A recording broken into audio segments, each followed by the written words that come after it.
Hi, everybody. This is Marlene with Miami Ghost Chronicles, Stories of the Supernatural. And here we are once again, ready to speak to another person. Well, this is the founder of a team which is called Southern California Paranormal Detectives, which I think is great. I love that detective stuff because, believe it or not, that a lot of times that's exactly what you have to be to find out sometimes what's behind either paranormal or the events or the history. But let me tell you a little bit about the founder. His name is Pierre Giagnoli.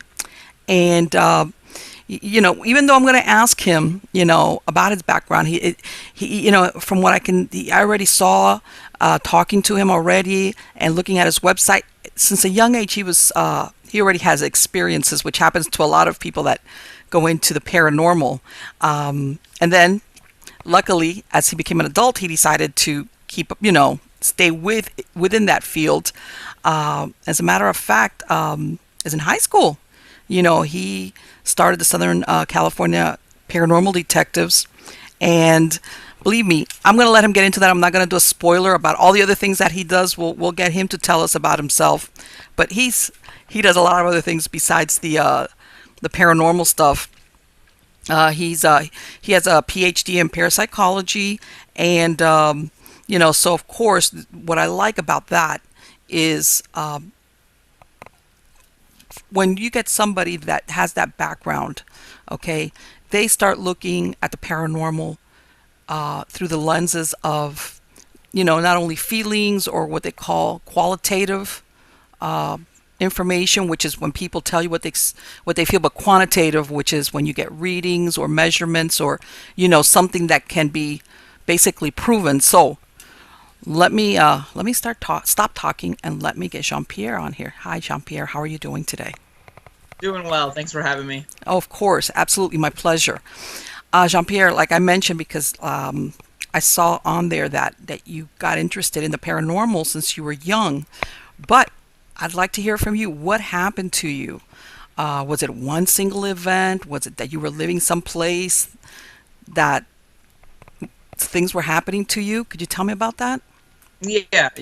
Well, it's kind of started with one single event, but after that single event, many events happened. But I'll start with that one. I Okay. believe I was around 5 years old.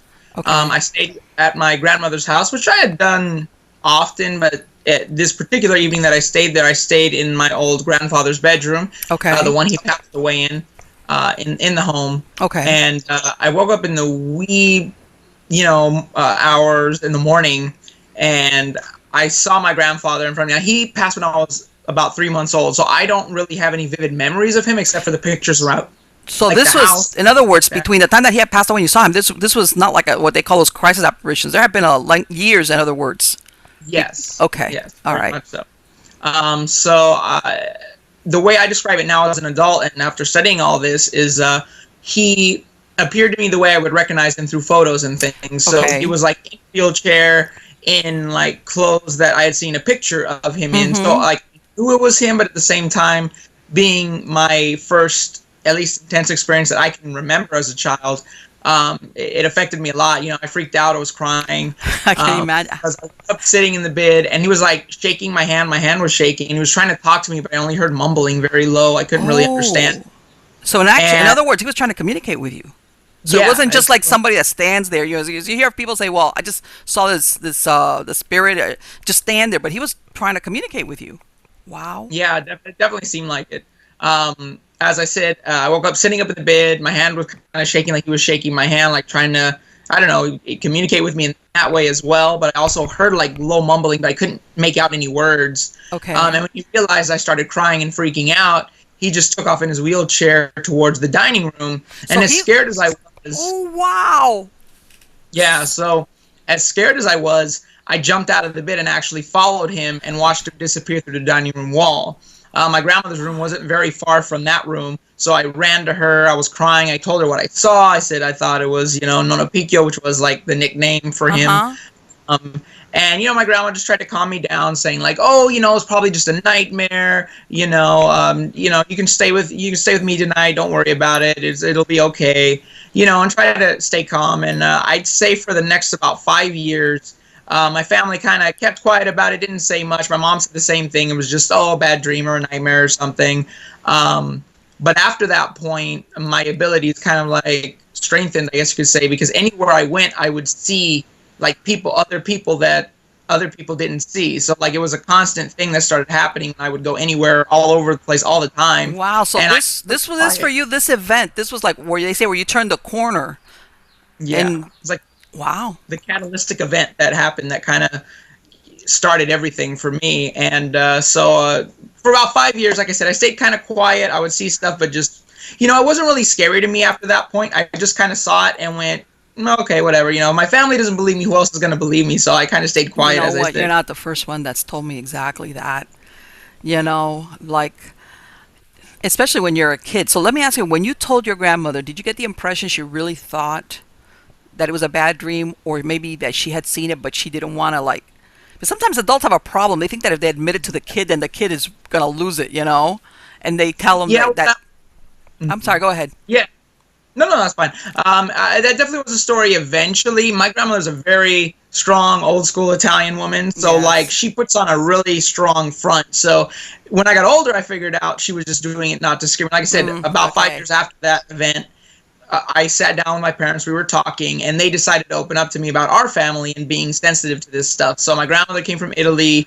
Okay. She started telling me all these stories of when people would die. She'd see them in Italy, just walking around on the streets, kind of, and it really related to So me she because I was was she was able to see then. She yes, was and sensitive. Okay. yeah, she definitely. All my family has abilities when it comes to spiritual things, but sometimes they have abilities on like I guess a human level, you could say. My grandmother's more of like she can read people. So Yeah. if she were to meet you or meet someone, she could look at them and tell them about themselves. And people usually freak out. It's usually like close friends show Yes, more I know openness, exactly what you mean.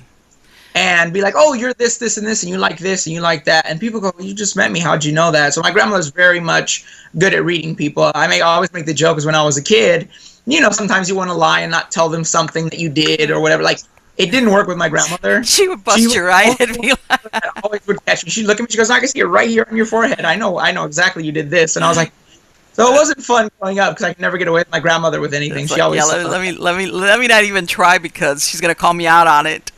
yeah, exactly. So whatever happened? Did she ever tell you if she had seen your grandfather? Because let me tell you something, I find it hard to believe that nobody else saw him in his wheelchair.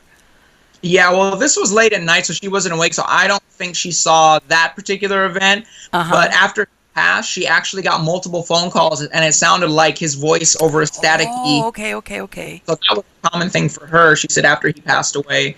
And she had many very intense dreams where he appeared and told her, like, you should move back to Italy. America's going to get really bad. Like, you should do this. Like, so that kind of stuff definitely So yeah, happened. and you know what? I hear a lot of that thing about the phone calls. I've heard a lot of people have experiences like that, where they get these Yeah. phone calls that they're like, okay, that from somebody that's passed on. Wow. Yes, yeah. We hear that a lot. That's After winning. so then what happens? Okay, so now this is the event that you start seeing things. You're beyond. I'm not scared between that and why am I going to say anything because my family's going to tell me either what a bad dream or imagination. Yeah. So then what happened after that? Basically, at that 5-year mark, as I said, I talked to my family, and really it was questions after questions after questions from me because it's like I've been seeing stuff, I experienced lots of stuff. Okay. What is this and what is that and what is this? So my family broke a lot of stuff down for me, what they knew on a basic level about what they know, feel, experience, and they've had similar things happen. So it was a lot of that, and then that really got my interest peaked. And I started just buying books, doing a lot of research, studying it, looking into it. There was very minimal, but there were TV shows around at the time, like Unsolved Mysteries. It's not like it is now. Yeah, no, not like now. It seemed a little more legitimate, at least in that time. I know exactly what you mean. I know. Well, back then it was more where they would tell you a story versus the actual investigation part, where nowadays it's the other way around. So... and it was like a lot of the, historical places and things like that where, they would have the shows. But yeah, a lot of people, it's changed a lot. But so obviously, you said, I saw that you mentioned something about that when you were in high school is when you established your first paranormal team. Yeah, that's when we actually started this organization, Oh, pretty okay. much. We're officially now a 501c3 nonprofit, but that takes years to develop because you have to, prove basically to the state that you're contributing to society and actually working. So Mm-hmm. we built a repertoire finally, and the Okay. state did our submission for being a 501c3 nonprofit. But we Absolutely. started the basic organization in high school. We had one of our English teachers, actually, me and my best friend who started the organization, Adam Catabona. We worked with an English teacher to send letters out to the Queen Mary and other places out here in Southern California that we wanted to investigate or go check out. Oh, Our wow. teacher was interested in that, and we used to, when I wrote papers, if we got to choose the topic, I would write a lot on the topic of the It's like, paranormal. yeah, I My don't mind teacher doing was research on this. Yeah, exactly. So yeah, we just started doing it that way. We had family and friends locally in Southern California who owned shops or places that were reportedly haunted. So we got Okay. access to those places and started just investigating, kind of very small. Tried to buy Well, small no, and that's equipment. exactly how you start it. You go in there and, you just, like anything else, you practice and you make mistakes and then you go, oh, I'm not going to do that again. you know? Yeah, exactly. So yeah, we got cameras, basic EMF meters, digital recorders, things like that. Okay. And just started going to these places, checking them out, seeing if we could get evidence. Once we got to college, I met more people who were interested in it, who became part of the Okay. organization. And through doing working in media and film in college as well, Okay. we got into a lot of the entertainment type stuff. So it got us more connections of people in the paranormal field, Mm-hmm. and we started actually communicating with them. And they brought us along on investigations. They taught us, tips and tricks on how to investigate, the right Exactly. tools to use. And it just, built us more and more as, an actual organization. And in college, when we fully established ourselves as an organization, we started a free website and even got cases from doing that. Oh, yeah. Um, just developed more and more over time. So that's kind of the quick build up on how I really started getting involved in the paranormal and my story of how, I got into it. Well, let me, and what's really funny is because, before, like you said, historically, those, ghost shows, they would only go to historic landmarks. You know what I'm Yeah. saying? It was like kind of over and over again, like the same locations all over the place. It was like after a while, it's like, oh, but now that it's gone into, you know, like how can I say less profile, whether it's somebody's business or a hotel, even Yeah. if it's not a well-known one. But I imagine in Mm. Southern California, you guys have so many things out there, so many Yeah. places Yeah. historically. Yeah. True, we do. And one of the most interesting things that we found over, say, the last few years more so, we've been doing cases after case after case, is that we find a lot of Native American history out here more than most people realize. Is that Oh, we run really? into that Okay. constantly, where it's like we do the research of the area and everything, Okay. and we come back that there were tribes in this area, there were burial grounds that weren't marked well that got built over, things like that, and Yes. we found that a very large percentage of our cases deal with that. So it's cool because my wife, who's part of the team, is also Native American, so that helps us really, That's great. get more information and establish what may be going on. So let me ask something. When you say that, do you mean that from the beginning you know, okay, there's a Native American component, or that when you start doing research, let's say on a case where you see some type of activity, and then when you do a little research, you realize that the origins is because maybe they established something on what used to be Native American, either a burial ground or some place, is, or do you know from the beginning that you're It's going into it's that? kind of both ways. It can be either of those things because sometimes we just do the basic research of the area and the land and the city, Right. town, where it is, and we run into little Native American stuff. And then other times Okay. we may not find that, but then we'll meet with a client, we'll hear some of their story, we'll find that they have some Native American, or they think they do, and they've tried. One case that was interesting. A gentleman tried to do a ghost dance, but had no idea how to do it, and didn't know he was living on Native American land. So that caused more problems because he tried to just kind of willy-nilly go out and do something like that, which you shouldn't do, So he obviously. just coincidentally, on top of not knowing what he was doing, Yeah. I'm curious. I have to ask, why would he? Why was he trying to do that? Especially if he wasn't really didn't know what he was doing. Why? What? Okay. I What was he trying to accomplish? I guess is my question. Um, well, him, it seemed more like curiosity. Okay. Like, he has some Native American, and but he wasn't really connected with it, so he thought maybe because of the activity he was having too, maybe that would help. But unfortunately, like I said, there's a lack of knowledge. Oh, I Uh, see. I get it. I get it. Oh, and then something we found too, which was on that case and multiple other cases, when you have conflicting beliefs in the household. So his household had a bunch of Native American stuff, but at the same time, a bunch of Christian stuff. And that's literally two battling energies in a home, which causes more tension and the potential for more activity. So that was another issue, is that, trying to live on both sides of the spectrum doesn't work out. And then if you think about those beliefs and philosophies are very old, and granted we live in a modern day where people get along better with these issues and things. I mean, granted you can still discrepancies. And and you can imagine, but he had no idea though that he was on Native American land. So when he did this, is what you're saying. It kind of like, what happened? He opened the Pandora's box, or what happened? Just almost like his intention. You know what I mean? You summon certain types of energy, especially you could disrespect a culture by doing something. Not of course. That's why I asked you, why did he do? You would think something like that. It'd be like, that's like, so okay. So what happened? What happened? He was having activity and it got worse, and that's when he called you guys in, or? Well, he didn't tell us about the ghost dance till we actually went to his house.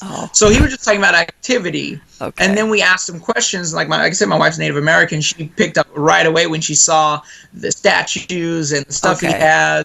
Okay. And it wasn't like, this wasn't like thrift shop, pawn shop type of material. It was actual Native American, like real, legitimate things. So, I mean, that adds more to it at that point, because they were probably handmade by, the culture that made them. So that adds even more to the energy around it. But then we started asking him questions about, why. Well, what's your personal belief? Like, are you Christian? Are you Native American? What's your belief system? Right. And he didn't give like a direct answer. It was kind of you're like, oh, yeah, okay.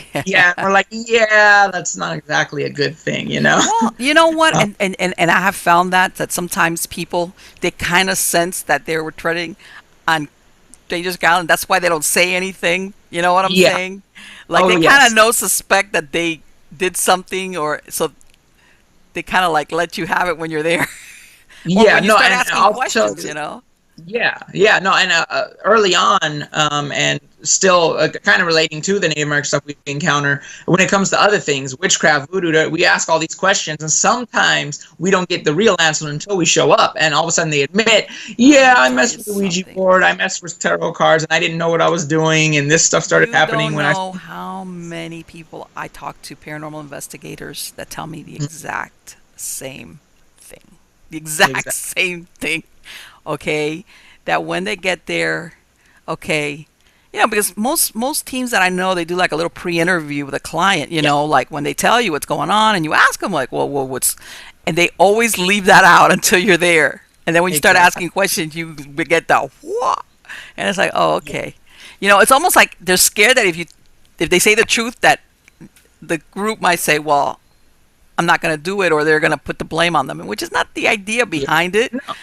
Not at all. But it's good to go out there knowing what is a good probability of what caused this.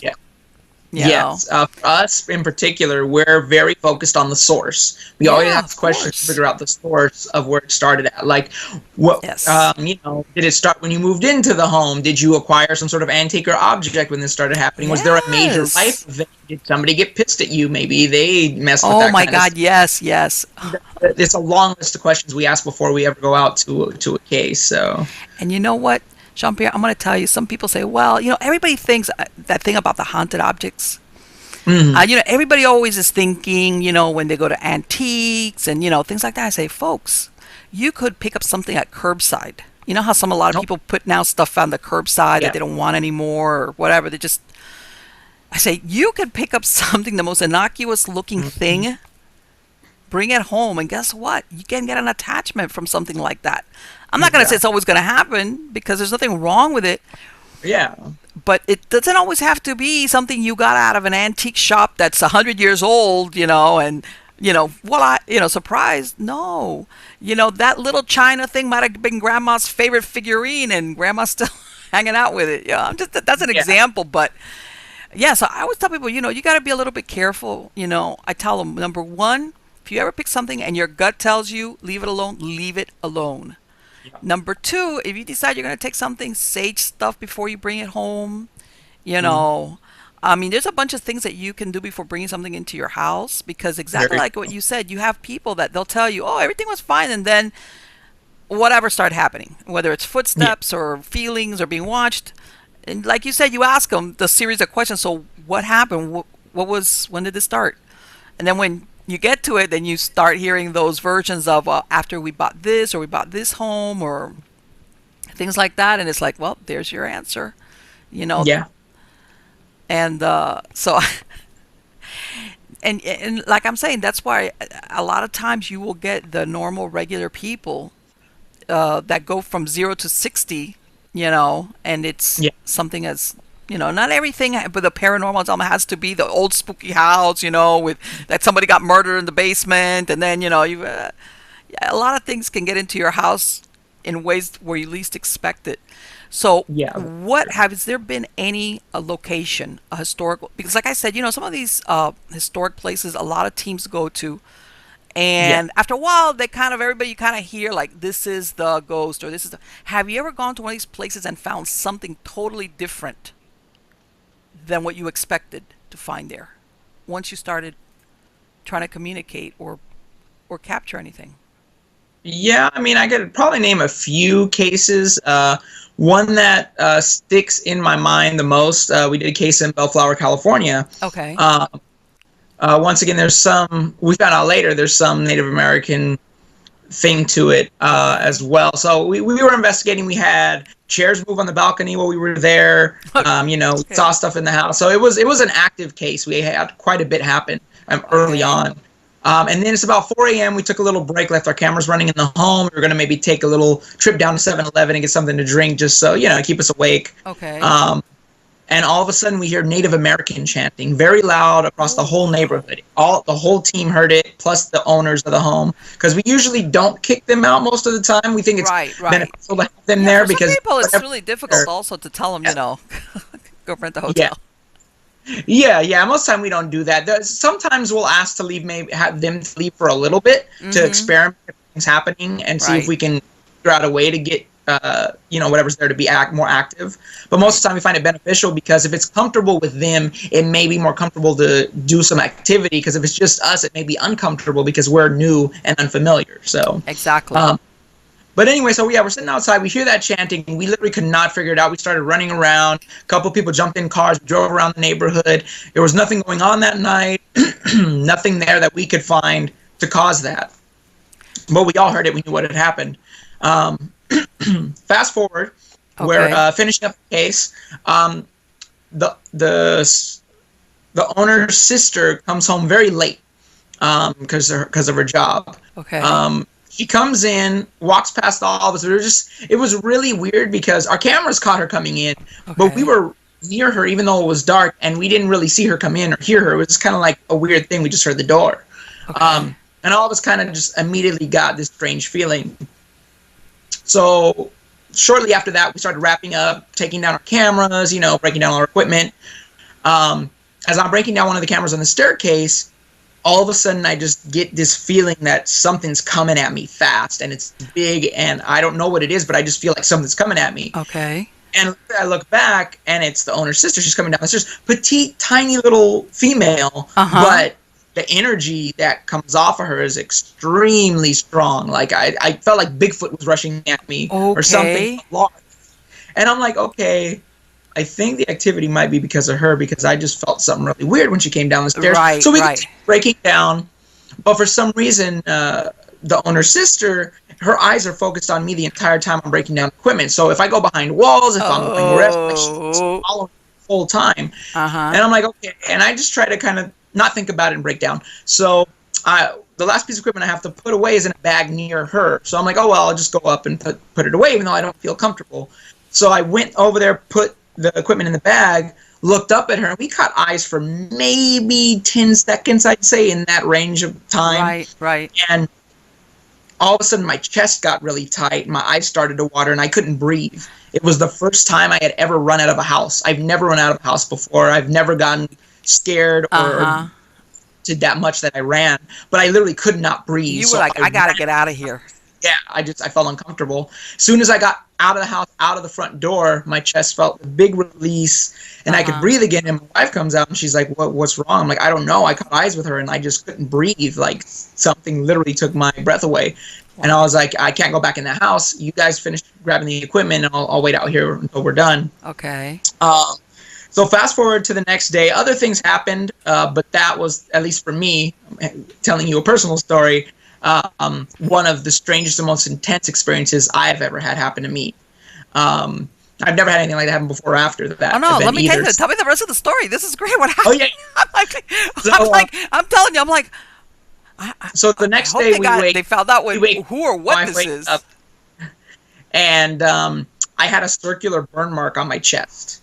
Oh. Right where I felt the intense pressure where I couldn't breathe. So I had never had marking like that happen before either. So that was really strange. And I was just like, do you see this? And unfortunately, my camera was dead. And I didn't have any that morning. What? Isn't that for you like a mind bender? Because you realize this was not my imagination. This is not where I just, for some reason, decided that my chest felt tight, This to you must have been like, what?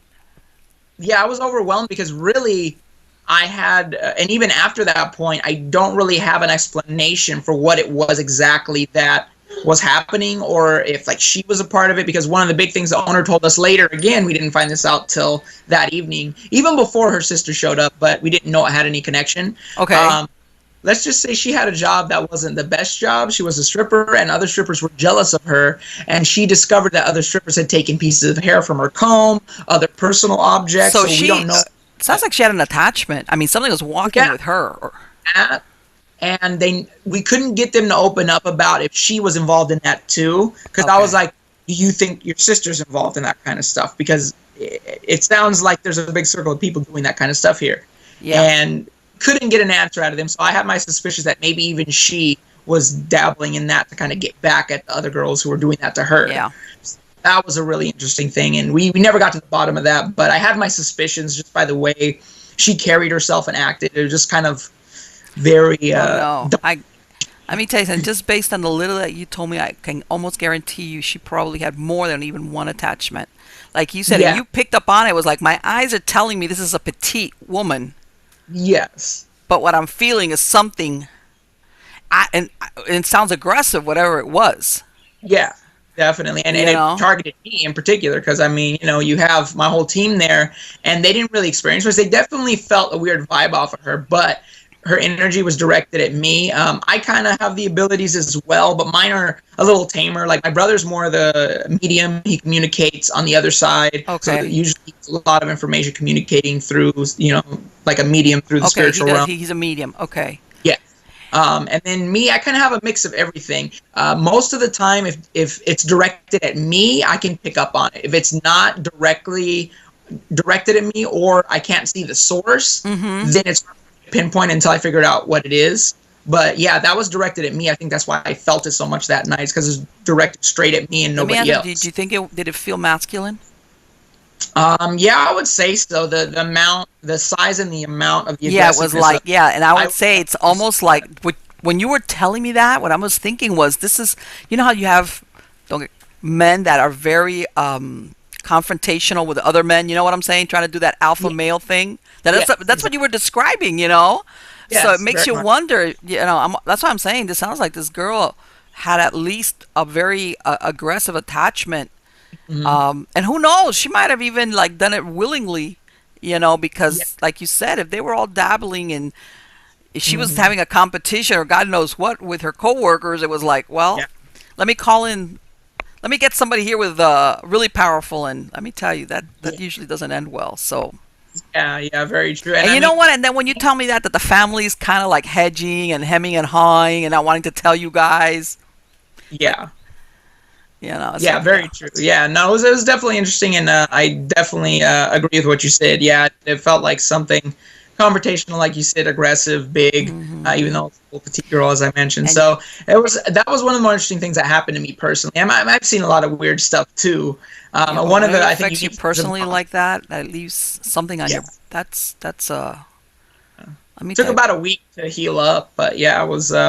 little circular burn mark on my chest was really interesting. That is incredible. And you know what? What's now that you mention it, because that you were saying, the family, they were kind of real, like, you're not giving you the straight story. A lot of times, Yeah. this is what happens.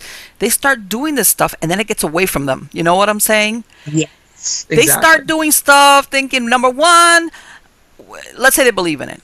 Let's say they're not playing. They believe in it, but they always got this thing going that they're always going to be in control of whatever they're doing. Yeah. And then it gets away from them, whatever it was that they did. Mhm. And then that's when they start calling in other people. But of course, they don't ever give you the part about, like, yeah, we conjured it, we did rituals, or we did Yeah. ceremonies, or we, yeah, actually invited whatever, because, they're afraid that some paranormal things going to, oh, hey, well, you know what? Figure it out. Especially if they were dabbling in something occult, or summoning something, not Yeah. like your regular dead person, Yeah. something much darker. They're Yeah. afraid that, paranormal team is going to say, hey, I'm out of my depth on that one. I'm not going to get involved. Which, by the way, there are teams that's where they have their threshold of non-participation. Yeah. They'll go into a house if it's a regular, to investigate what they think is a regular haunting or whatever. But if once they get a whiff that it might be darker, and I don't want to use the Yeah. word demonic because I think that's overused. Yeah. It's overused. Very- That's Yeah. I could get on my soapbox on that one, but I'm gonna say Yeah. non-human or darker, because let me tell you something. There's a lot of human beings. It doesn't even have to be demonic. You could have a Yeah. human being that could be very dark and malevolent, and that's what you got. But anyway, there's a lot of people, that paranormal teams, that they say, hey, you know what? This is where I get off the ride. Sorry, but I can't. I'm not going to do that, or I'm not even going to bring Yeah. my team in there, because, which is going to be my next question. Have you Mhm. guys had a situation where anything has followed you guys home? Not in recent years, but when I first just started on a basic level investigating stuff, Okay. without really, in the early days when we didn't have a lot of knowledge of it, but just kind of did it to do it. Okay. It would always happen to me. I would always have stuff follow me Of course, home. because you're sensitive. Of Yeah. course, they want to Uh, they want to communicate with you. Yeah, Because you seem so, like a real nice guy. So they're like, yeah, yeah, I'm coming home with him. And I've been told by other spiritual people that I have some authority on the other side, so they know who I am. Because Okay. I've rarely had physical things happen. I say it's because they know who you are and they won't mess with you. There So you go. that's what I've been told, even by Native Americans and others, that I have Okay. some such I've been told I have like a teacher-like aura by people who read auras. It's Okay. like yellow. It's like Okay. a teaching type of aura that you have knowledge. And then the other thing that, they know who I am on the other side, and they won't mess with me because they know that, I'm strong-willed. I'm very, like I Okay. said, strong with my spirituality and my beliefs and things like that. Okay. Okay. But yeah, so early on, I had multiple things to follow me. So I lived at home. I was pretty young, still in high school. Okay. And I would just have stuff follow me. I didn't know that I did until I got home, usually, because my animals would react. So Oh, I'd like really? get the key to Yeah, the door, that's always the and my giveaway. dogs would be next to me, and I'd hear my name whispered in my ear, and the Oh. dogs would freak out, their tails between their legs, and run away from me. And I'm like, great, something followed me home. And like that's my reaction because I'm so used to it. Uh-huh. So I try to brush it off a little bit, go to my room, try to go to bed. This particular one, we were near a church in Palo Verde. It's called the Glass Chapel. It's known to be Okay. very long. It was built on Native American land. Okay. And we actually saw a giant owl flying around the cross. And a Native American man followed me home because the tone and the voice kind of sounded like it. But when I got to bed and went to my room, very wee morning hours, he started to manifest in front of my bed and appear. And all I did was I was like, I'm very sorry. I apologize. We did not mean to disturb you. We're Yes. just interested in the paranormal. We're looking into this stuff. And he literally vanished when I said that. That's all I had to say. And it vanished and was gone. Okay. But it didn't feel malevolent or bad or anything. Right. It was just, like you said, maybe I'm a nice guy, friendly enough. Yeah, that no, they're and like, you that it's different. The feeling you get is totally different when something bears you ill will, I guess, or Yeah. malevolent, yeah, versus something that is just sometimes curious, Yeah. things of that nature. That's Mhm. it's a different feeling altogether. Totally different. yeah, So and I could see where that happens, a lot of times where there is no attachment. It's not like they're following you home and hoping that, like either want to, either they want to attach to you personally, you know what I'm saying? Which that can become a problem, you know. Yes. And other times they just kind of like go, but they go off and do their thing for whatever reason. They just want to take a look see at you a little bit closer or Yeah. whatever, and you know. Now let me ask you, since you know it seems like you've had a lot of experience with situations where there's a Native American angle to Yeah. it. Is your recommendation that if anybody, whether you're a paranormal team or a family, that if they suspect or they know that there is a Native American component, that they contact a Native American shaman or whoever to deal with it? Because I imagine that it's, or what do you think? What would your advice be? Um, a lot of times we let it be on the clients, and we'll give them a few options. You know what I mean? Luckily, with Okay. my team, because I have a Native American, Right, right. we That's can exactly what I'm handle saying. that internally and do that quickly. But yeah, we definitely would recommend going directly to the specific tribe if we get the info Okay. on that in your area, and contact this specific tribe because this is Okay. their land. They would know the best way to go about it if they didn't feel comfortable maybe with us or a priest or someone else Okay. coming in doing something like that. If people want to live with it, you know, which a lot of people call us in just out of curiosity to validate their claims, Yeah. it's like, you know, just show respect as if you would show another person respect. Just, hey, we're here, how you doing, you know. And I always say humanize the experience. We always try and do that, and that helps with situations a lot too. Just creating that positive energy and atmosphere around can help things. You know what I mean? Like, look, I apologize. We didn't know that this was your land when we bought the home or whatever it is. Right. And communicating that way can be just as helpful as having someone from the tribe come in and doing maybe, you know, a smudging or whatever it might be with Let me ask you something. sage. Have you ever run across where what's there is more of an elemental spirit versus an actual Native American person? You know, a discarnate. We're talking about either land spirits or elemental spirits. Like you said, that they did something unknowingly, maybe, but they did it. And maybe it might even be from before where that's really at the root of it. Yeah. We've definitely haven't had a lot, but there was a couple years back we had a case in San Bernardino, and it definitely seemed like elementals because whatever the kids started to see a lot of beings, but not human Okay. beings. They saw like elves or nymphs or gnomes running around the house, and we actually witnessed this ourselves as well. Really? And looking into the history, it seemed more of an elemental type of haunting, trying to just Okay. drive people out of the land, and it wasn't related to even them. It was just the land itself. You know what I mean? Right, 'Cause right. And it was some- just whosoever the last person that Yeah. got there or the last family, they were going to get it. yeah. So there was a few things that happened that weren't really normal paranormal things. We saw the little shadows of the gnomes And you running must in have been their like, hallway. what? Okay. What? Yeah, I You know, mean, because it's not, I'm sure, what you guys expected in a way, right? You're like, yeah. We definitely looked at each other strangely because me and my co-founder was in town at the time. He's in and out because he's in the Air Force in Oklahoma. That's where he's stationed. So whenever he comes down, we might do cases with him if he gets to, you know, be with us. okay. And that was one where we both saw it. So we looked at each other like, you saw that, right? Like, this thing was like maybe a foot and a half tall running around. So, and then Okay. multiple ones, and you could hear little footsteps and stuff. And it was like, Yes. after thinking about it, we're like, yeah, this doesn't seem like your typical like ghost haunting, especially what the Right, kids are this is describing. not. And Yeah. I use the word non-human for those because that's what I Yeah. consider. They're non-human. They're not. They've No, never. They're not exactly. human. They've never been human. You know. Yes. And yeah, I mean, I've even done investigations where, believe it or not, the elemental spirit was it got it opened a doorway because they dug a well, okay, into the land, and they didn't do the right thing, which is, it's not a big deal because who doesn't want to dig a well? That the well, Yeah. but they, you know, basically, and this comes from the concept, and I'm sure you've, you know, especially if your wife is, you know, she's part Native American, that the land is alive. You know what I'm saying? So Exactly. Yeah. even when you do something like dig a well, you basically, for like, you kind of ask permission, like, I'm gonna dig the well, okay? Like, Right. you know, you Yeah. don't do things like that because the land is a living thing, and sometimes then that's when you get spirits or elementals which are in that area that Yes. then things can get ugly, and or you get a doorway open, and yeah, yeah, I had one where it was a regular home, and what happened in the house later on was like very, very bad. And when you know, like when you get the thread that you pull it and you go where, you know, you lead it, where it goes, and it, believe it or not, it was a doorway that was open after they opened a well right next to the property. Now, Yeah, let no me doubt. ask.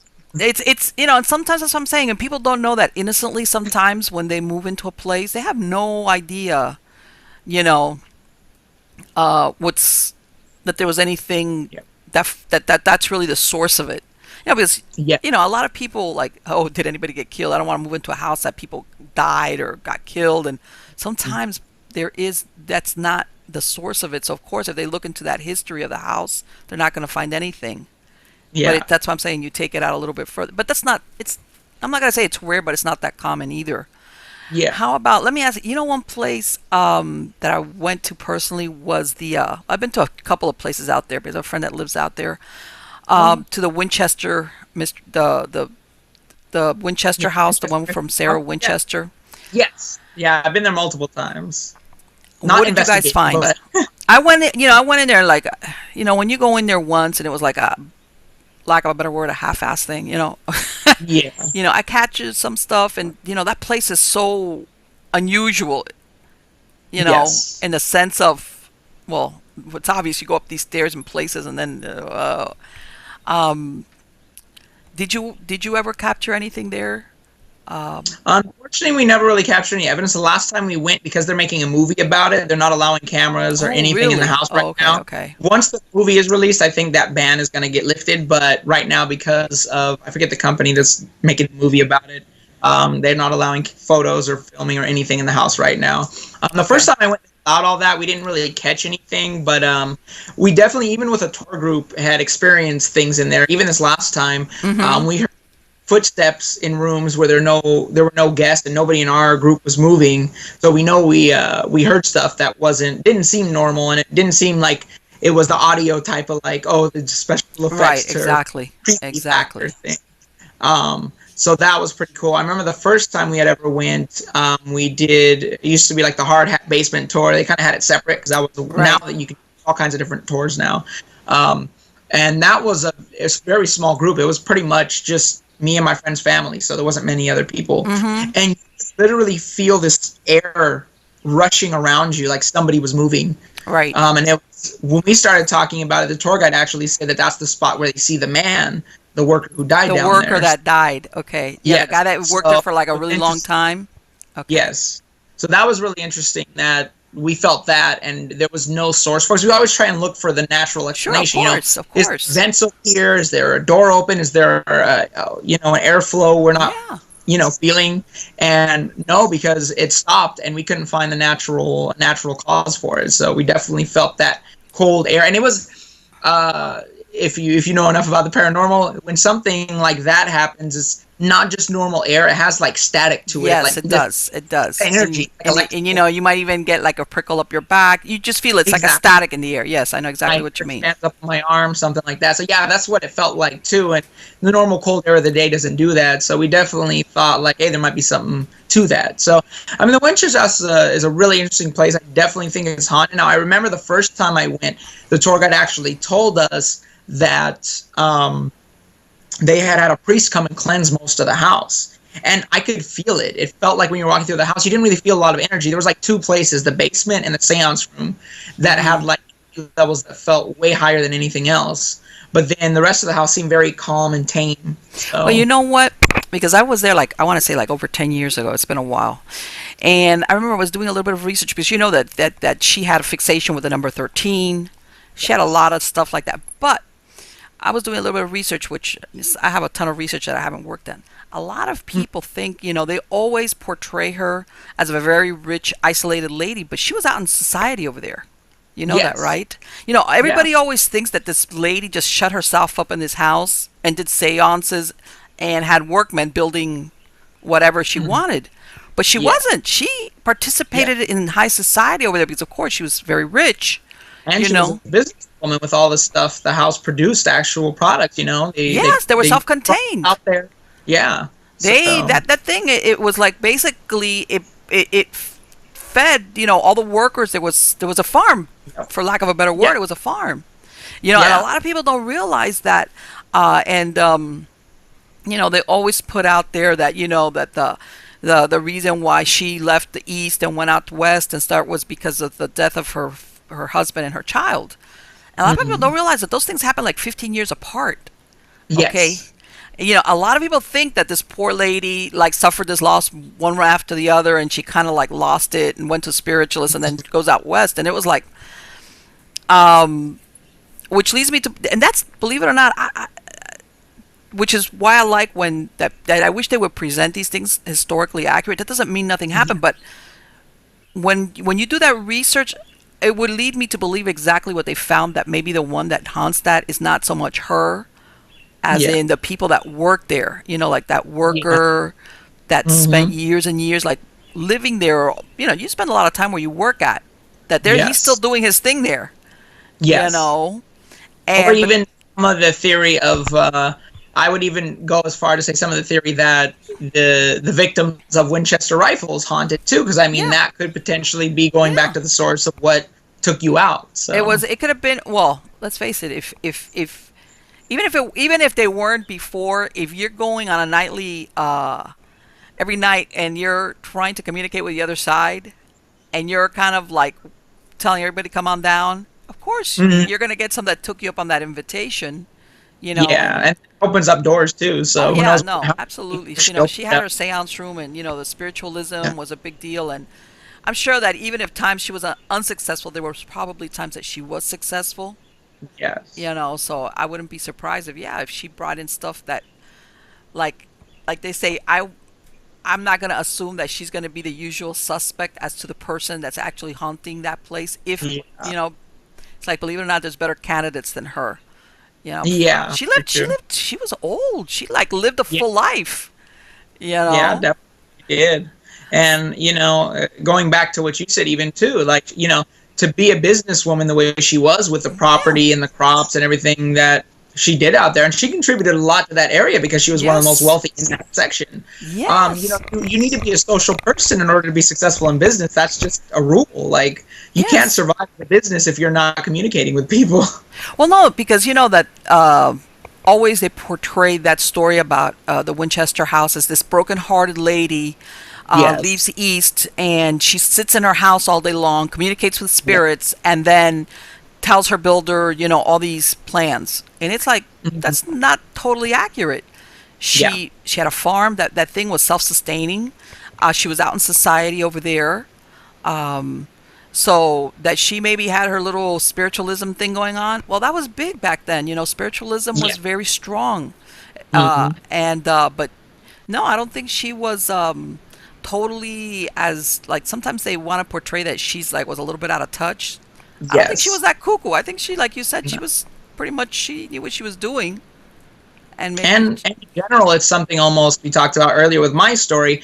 People who tend to be more connected spiritually or in tune with what's going on, Mm-hmm. they're always going to get looked at as weird or Oh out yeah. there, maybe not all there, because the rest of society, the majority, I guess you could say, Yeah. they only think a certain way. So if you go against the majority, you're always an outcast anyway. So I mean, if Yes. you're like that, so that's Of course, too. and luckily also she had the advantage of having so much money. It was like, Yeah, yeah, so well, you don't get along with me, so well, okay. Well, I'm leaving to the West Coast anyway. See you, bye. yeah, Which is what she did. I think sometimes I think about it. I say, why would anybody like, you got. I'm not gonna. I don't want to take away. You lose a child and you lose a husband. Those are serious losses, but yeah. they're 15 years apart.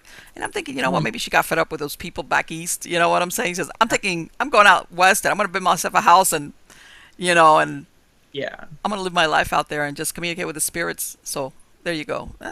She lived her life, and she left a very unusual house. But yeah, there's a lot of symbology going on with her things, and not only the haphazard way she's structured, but the thing of the number 13 and a bunch of other stuff Yes. going on there. Um, Very. but yeah, it's like there's more to it than what you get on the shows. Yeah. That I hope if they're doing a movie on it, that they portray it accurately, which I don't, probably not. I'm hoping Yeah. If it's that. based on more of a fiction, in fact, then it probably will be more. The allure of the story itself is what draws people in. You Yeah, hear, of oh, the course, because you know sanctuary. what? That's what I was gonna say. That is one of those places that the majority of shows, whether they're still on or not, actually went and did a story on, because it was, Yeah, so that's why. One place that I'm really curious about, and I wonder, did you ever, or have you ever gone to the Brookdale?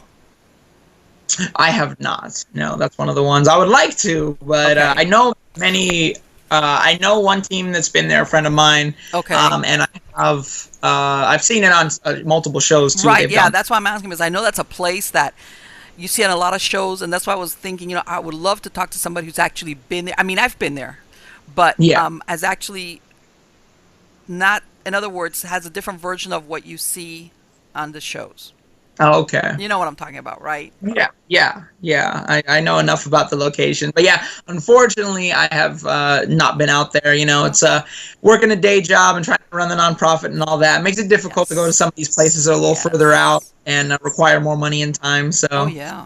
we Yes. have a list, our dream list of places, but hopefully we'll get there eventually. Let me ask you something. Do they, and I don't know, do they charge if you're a paranormal team and you're trying to go to a historical place? And I know the Brookdale's not a historical. I know that I think it was closed because they had fires or whatever. But if you ever tried to go now to a historical location, do they charge you guys for going in there and doing an investigation? Yeah, it depends the level of I guess popularity of the location. Like an Right. example we're trying to get into for years is the Queen Mary. We've Okay. gone on our own. We've stayed on the ship. We've experienced tons of things on the ship. Okay. To spend a night investigating, or multiple nights, really, realistically speaking, Mm-hmm. would be great. Yeah, unfortunately, they want to charge an arm and a leg to have someone be there and supervise you and do this and that. And as a nonprofit, I've worked out with some historical locations, like, hey, we're a nonprofit. Right, exactly. You can literally put down that you donated as much as you want, whether it's the price of what you would charge us to And investigate. it's a or- write-off. Yes, and it's a write-off, and you'll get a return at the end of the year. So we've worked out with a couple locations, something like that, where we didn't have to Right. pay, but they put down a donation, and that looks really good, and you get a Yeah, of return. But the Queen course, of course. wasn't open to that. They were like, "Oh yeah, we respect your nonprofit status, but we charge everybody this Yeah, fee." but yeah, guess what? Yeah. So I've had a few friends that work there that have tried to talk to different people and get us in, and they said, "Yeah, that place is all about money. That's it." Yeah, So at the end of the day, anything it's they the bottom line. Yeah, no, Yep. it happens like that. It happens like, but again, It you know does. what? And not to dissuade you, because based on everything I've seen and heard and talked to, there's a haunting. Yeah, oh, yeah. But it's the thing is that it's been so well documented sometimes, you know what I'm saying? Even though Yeah. that ship has so much history because of everything that it went through. I mean, besides the passengers and the drama and all that, but in Yeah. and of itself, it did things that, even though it's been birthed there since the 60s, it was a lot of things happened with that ship. Yes, very true.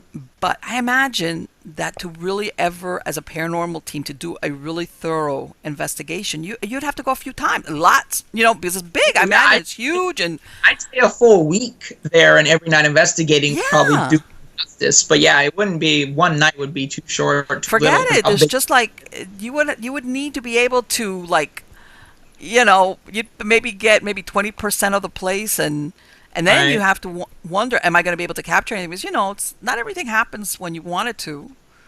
Some of Very- them, like, yeah. but I know there's a whole cast of characters there. It's like Mhm. there's a lot of different ghosts and that have been consecutively been seen there. Yeah, definitely true. Yeah, I've experienced a lot on the ship. It's a cool ship. Yeah, it's definitely on.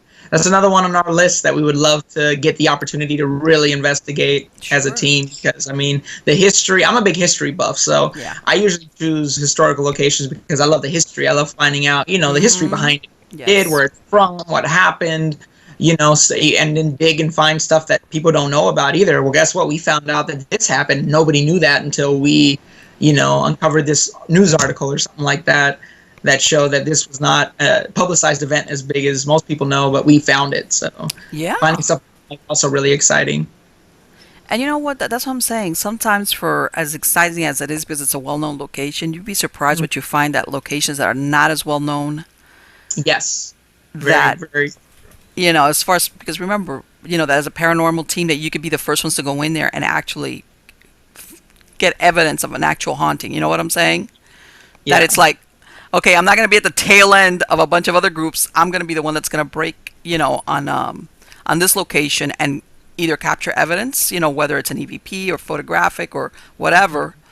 And there's a lot of places out there. I imagine, like you said, down in your area, there's so many historical places that you could go to Yeah, we one that I was very happy we got because nobody had really investigated. We were the first team to investigate. Is the La Habra Depot Theater in La Habra, California. Okay. Um, it used to be an old train station across the street. Unfortunately, the story of the well-known spirit can't be corroborated by any information back in the day, but I know where they kept historical records burned down, so it's possible they got lost in that fire. Okay. Might be why we couldn't find the background for it. But the story is of a little girl who got hit by a train, Oh, and okay. they used one of the old train cars as like the dressing room and the makeup room, Okay. and that's where most of the activity is reported. But in the theater as well is where activity is reported too. So we got tons of evidence. That's one of our most popular YouTube videos because we put it up on there. Everything Okay. that we caught basically. We're in the train car. You can hear walking when we left our equipment in there running by itself with nobody in the train car. We had one time where we Ooh. asked whoever was there to make a sound. We had people inside and outside the train. Uh-huh. Something hit the train car and shook it like very Oh, you're dramatic. kidding. You guys must And have been like, what? yeah, no, everybody jumped because we weren't expecting it. We said, "Oh, can you give us a sign? Let us know that you're here." Boom! The whole train shook, and everybody was like, Oh my "What? God. You You guys guys must have what? You were thinking, oh, I will get a tap or a knock. Yeah, exactly. And we got this big, like, it sounded like somebody took a sledgehammer and hit the side of the train. We went on top of the train, we went under it. We couldn't find anything that would cause that. There were no trees, like where an animal could jump on the top of the train or anything like that. And that was one of the more intense things that we experienced there. And we caught tons of EVPs, all kinds of stuff at that location. It's been, we used to do it once a year for, about 5 consecutive years, I'd say. And every time we went back, we always got something. We got Wow. some visual evidence, mostly audible evidence, lots of walking, lots of voices, stuff like that. And Those are how really, old is that location? How long has it been there? I don't have the date on me at the moment, but it should be on the website and everything. Okay. Okay. All the details there. But it's pretty old. It's been there a long time. So Because you it's, know what, it's and you made a good mention of that thing that one of the entities that's there is that little girl that got hit by a train, and I yeah, see that a lot where you will get entities that something happened to them close by, yes, and they kind of drift towards almost like the closest location to where they're at, where maybe there's a lot of human activity, and then they yeah, just stay there. You would think, well, yeah, why wouldn't this little girl, let's say, go back home or whatever? No, for some reason they kind of like yeah, it almost makes you think something happened to her and they kind of like pass on but don't realize that they've passed on. And uh-huh. a theater, think about it, you got a lot of people walking around and a lot of activity, and it's like, okay, I'll hang out here, why not?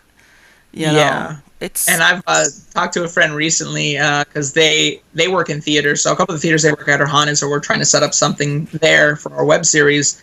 And it was funny what he said because it's kind of true. He's all, is it really a theater if it's not haunted? And I'm like, yeah, I guess that's a good point. well, yeah, no, 'Cause I know. people Well, put so much you know energy and what, time. theaters, hotels, I mean, I think it's the drama also that goes on and the Yes. emotions, because something's always, let's face it, actors are very emotional and there's always a lot of drama.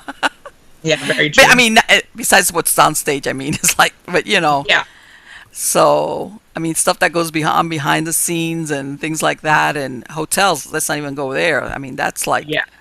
Let me ask you, Jean-Pierre, have you ever gone to a location or on an investigation where, obviously you go in there to find out what's going on, but you really felt out of depth, like, okay, whatever's going on here is beyond the scope of what I am doing. Like, I need to call in for help, whether it's clergy or something else. Have you ever found yourself in that predicament?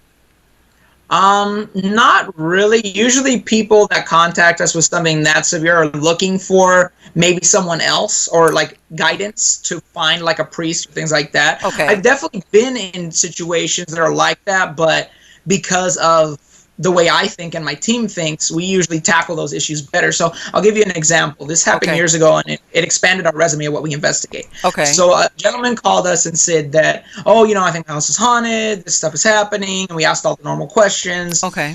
And get there, And it literally was something completely out of left field, something we had never dealt with before. So we walk up, and it's funny enough, he goes, "Do you guys believe in conspiracies?" And, funny enough, me and my brother, we're activists, so I was at a protest that day by chance. Okay. And I was like, funny enough, I was at a protest today. So, yeah, I mean, we're pretty open to the possibility of a lot of different things that the government could potentially do, or anyone else who could conspire to do something. So we were in Mentone, California. It's nicknamed Meth Tone because meth is such a big problem out there. I was about to say there's only one reason why. Yeah. Something we gotta get a name like that. Had recovered from meth, but while he was on meth, he would see and experience things that were even beyond, I guess, what the drugs would do. Okay. And he was, I know he had the ability to actually film and capture this stuff. He gave me the footage of it. Okay. So he would have neighbors who would do military drills in the middle of the day running around. They have hidden cameras in the trees around the houses that are covered with like the mesh and stuff like that. Every time we showed up to that neighborhood, because we went multiple times, old school military vehicles would circle the neighborhood. And it was just like extremely strange things happened. So like I said, that night he goes, "You guys, conspiracies. Look, I was on meth. I'm not on it anymore, but I'm still actually recording this stuff, documenting this stuff. I think the government's experimenting with meth in this area, and they're watching us to see the effects of it because of this, that." He literally took his house apart and gave us pieces. They had like weird electronic fibers in the drywall. You're kidding. No, I'm not kidding. And my tech guy deals with that kind of stuff. So we brought it to him and go, "Look, you know about construction, you know about drywall, because you install." Is this drywall? Yeah, and all this stuff. And he goes, "That's weird. I've never seen that kind of material inside of the drywall. Like, that shouldn't be there. What? Like, normally that wouldn't be in normal drywall." So it was really strange because he said he felt like he was being watched. And I mean, when we were there, we felt the exact same thing. And we had tons of weird things happen. Like the first night we went, I had walked outside. I was just looking around, kind of observing the area, seeing what was going on, noticing the military jeeps driving around, circling, particularly where we were at in that house, in that area. So that was strange. I noticed that off the bat. But I'd say maybe 2 blocks away through the trees, a laser came through, hit me between the eyes, and knocked me back. Are you serious? What? You must have been okay. This is. Yeah, another thing I never had happen to me before or after. But my tech guy luckily was right next to me and caught me. But I literally lost all like cognitive function. I couldn't move for like at least maybe 5 seconds. And then finally I got a little oriented again, and I was standing up, and I was like, "Did you see anything?" So I didn't see nothing. I saw like a laser point at me, and that's when I lost equilibrium and was just like, "What's going on?" Because let me tell you, you must have been like, here, like you said, all you're doing is standing outside, just scoping in the area, like, okay, I'm going to go outside. And yeah, it was. And you it went was back? interesting. I was going to ask. I have to ask. You went back? Yeah, we went back as well. We didn't need to investigate the second time. The second time, he had compiled all of his evidence, as well as literally the pieces of drywall and pieces of his home that have all these weird materials in it, so we could take it and try to get it tested. I've had a very difficult time. One of my good colleagues in San Diego, Bonnie Vent, who's a clairvoyant out there, she referred me to this organization that claims to investigate anything. They'll test any material. They're like a nonprofit, but they go beyond like the normal testing. Okay. They refused to talk to me once I told them what had occurred. They would not even respond back to me after I told them what it was. Really? They were like, "Oh, we don't deal with that," and they just didn't respond to me. And I'm like, maybe I should have told them like the little information I did, because I didn't try to tell them everything. Right, but I know where you're coming from. All you're trying to do is get something tested. Like, hello. Yeah. What? And when I used to lecture at Chapman University in the sociology department, they have the materials. They're just unfortunately backlogged with other stuff, and they haven't been able to test it yet. But it's still there. So, if I ever want to get in contact with him and find out how close they are to testing. So let me ask you, has he stayed living there? Is that guy still there? No, they were actually moving because of all that had happened. I was gonna say, man, I would have been like, I need to get out of this neighborhood like yesterday. Yeah, no, it was weird. That same night as well, another thing that happened, which I've had happen multiple times now, which is strange, is connected with animals. Me and my tech guy, after the whole thing happened, we walked out in the middle of the street just to watch those vehicles that were driving, see if anything else happens. Within about 30 seconds, we were surrounded by at least 20 cats. They got in a circle around both of us in the middle of the street. And they were just like, it looked like they were just being protective of us. And we were just like, what is this? Like, this is really strange.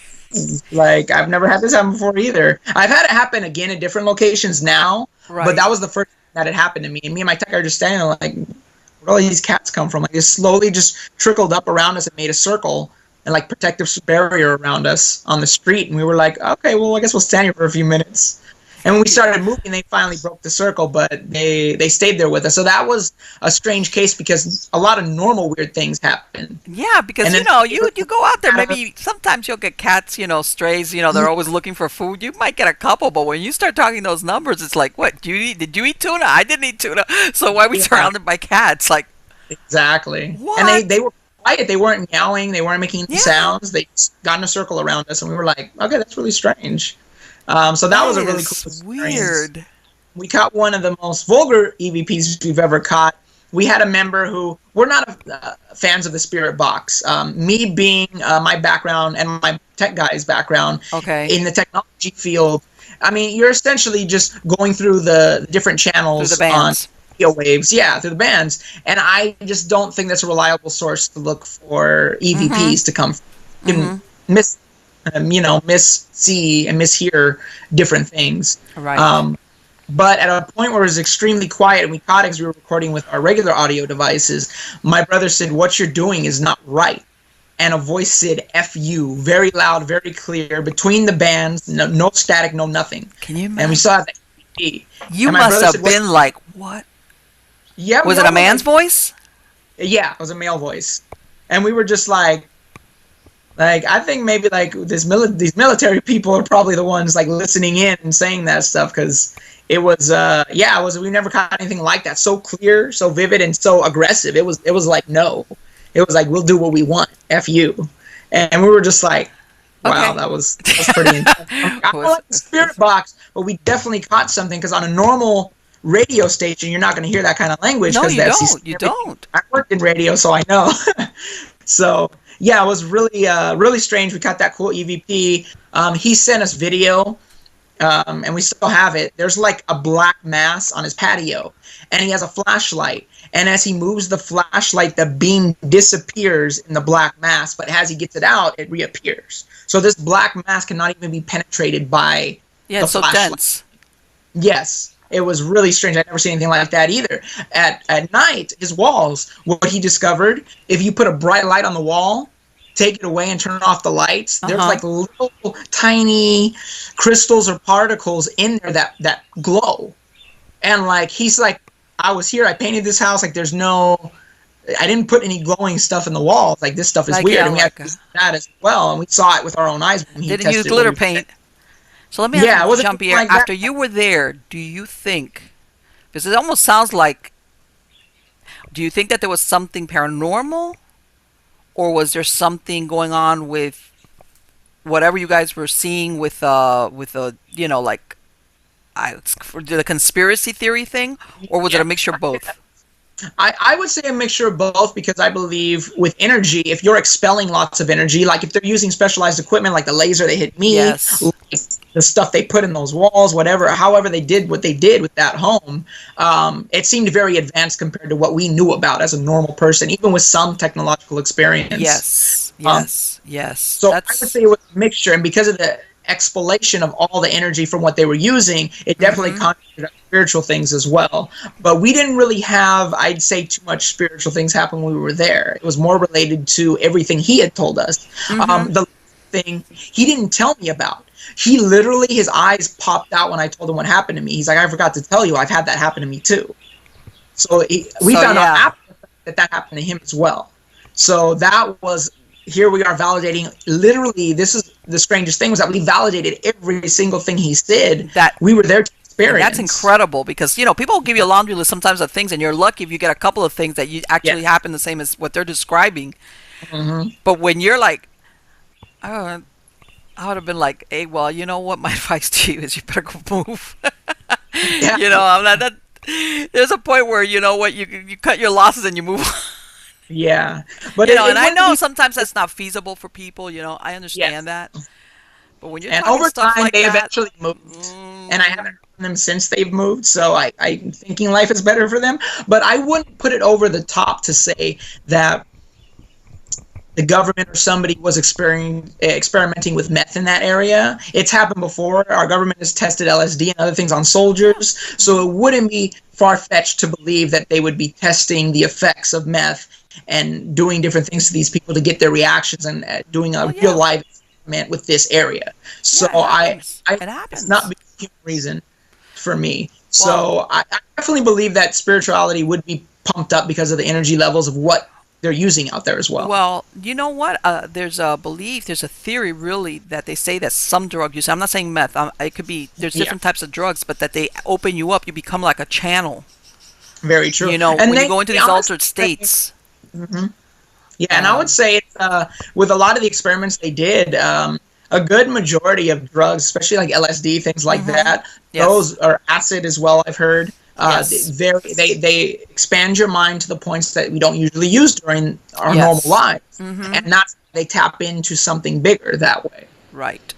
Yeah, well, I don't doubt. This is the thing that historically in cultures, the people that used that were shamans or people that knew what they were doing and what dosages and, you know, they knew what they were doing. But when you take a regular person off the streets and they start using drugs that cause that same effect in your brain, it's like, and they keep using it. Yeah, you're asking for trouble. Besides what it fries your brain, but I've heard, I've had a lot of different people tell me that part that people don't realize is that you become an open channel as far as to the paranormal, sometimes even parallel dimensions, you know, a bunch of different things. That very true. You know, you get more than what you bargained for. You know, and in other words, you can't shut it off. It's not like you come off this trip and that it's over. You start. Yeah. It starts. It changes you. Yeah. Yeah. Mm-hmm. Mm-hmm. Very true. So yeah. Yeah, and that wasn't the last case that we dealt with something more on that level. So we added that to our repertoire now because we've experienced a few cases with conspiracy type stuff. Another one we did.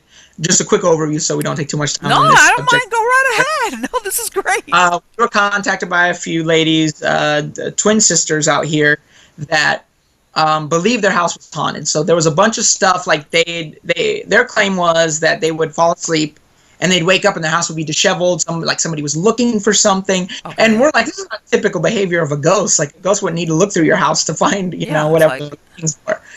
So we just started asking weird questions at this point. We're like, you know what? Okay, we can't establish the normal paranormal things that we usually do. So let's start going outside the box. Okay, do you have any family in the military? Have they dealt with anything strange, this and that? And they opened up that one of their nieces was worked on some top secret special project in Iraq.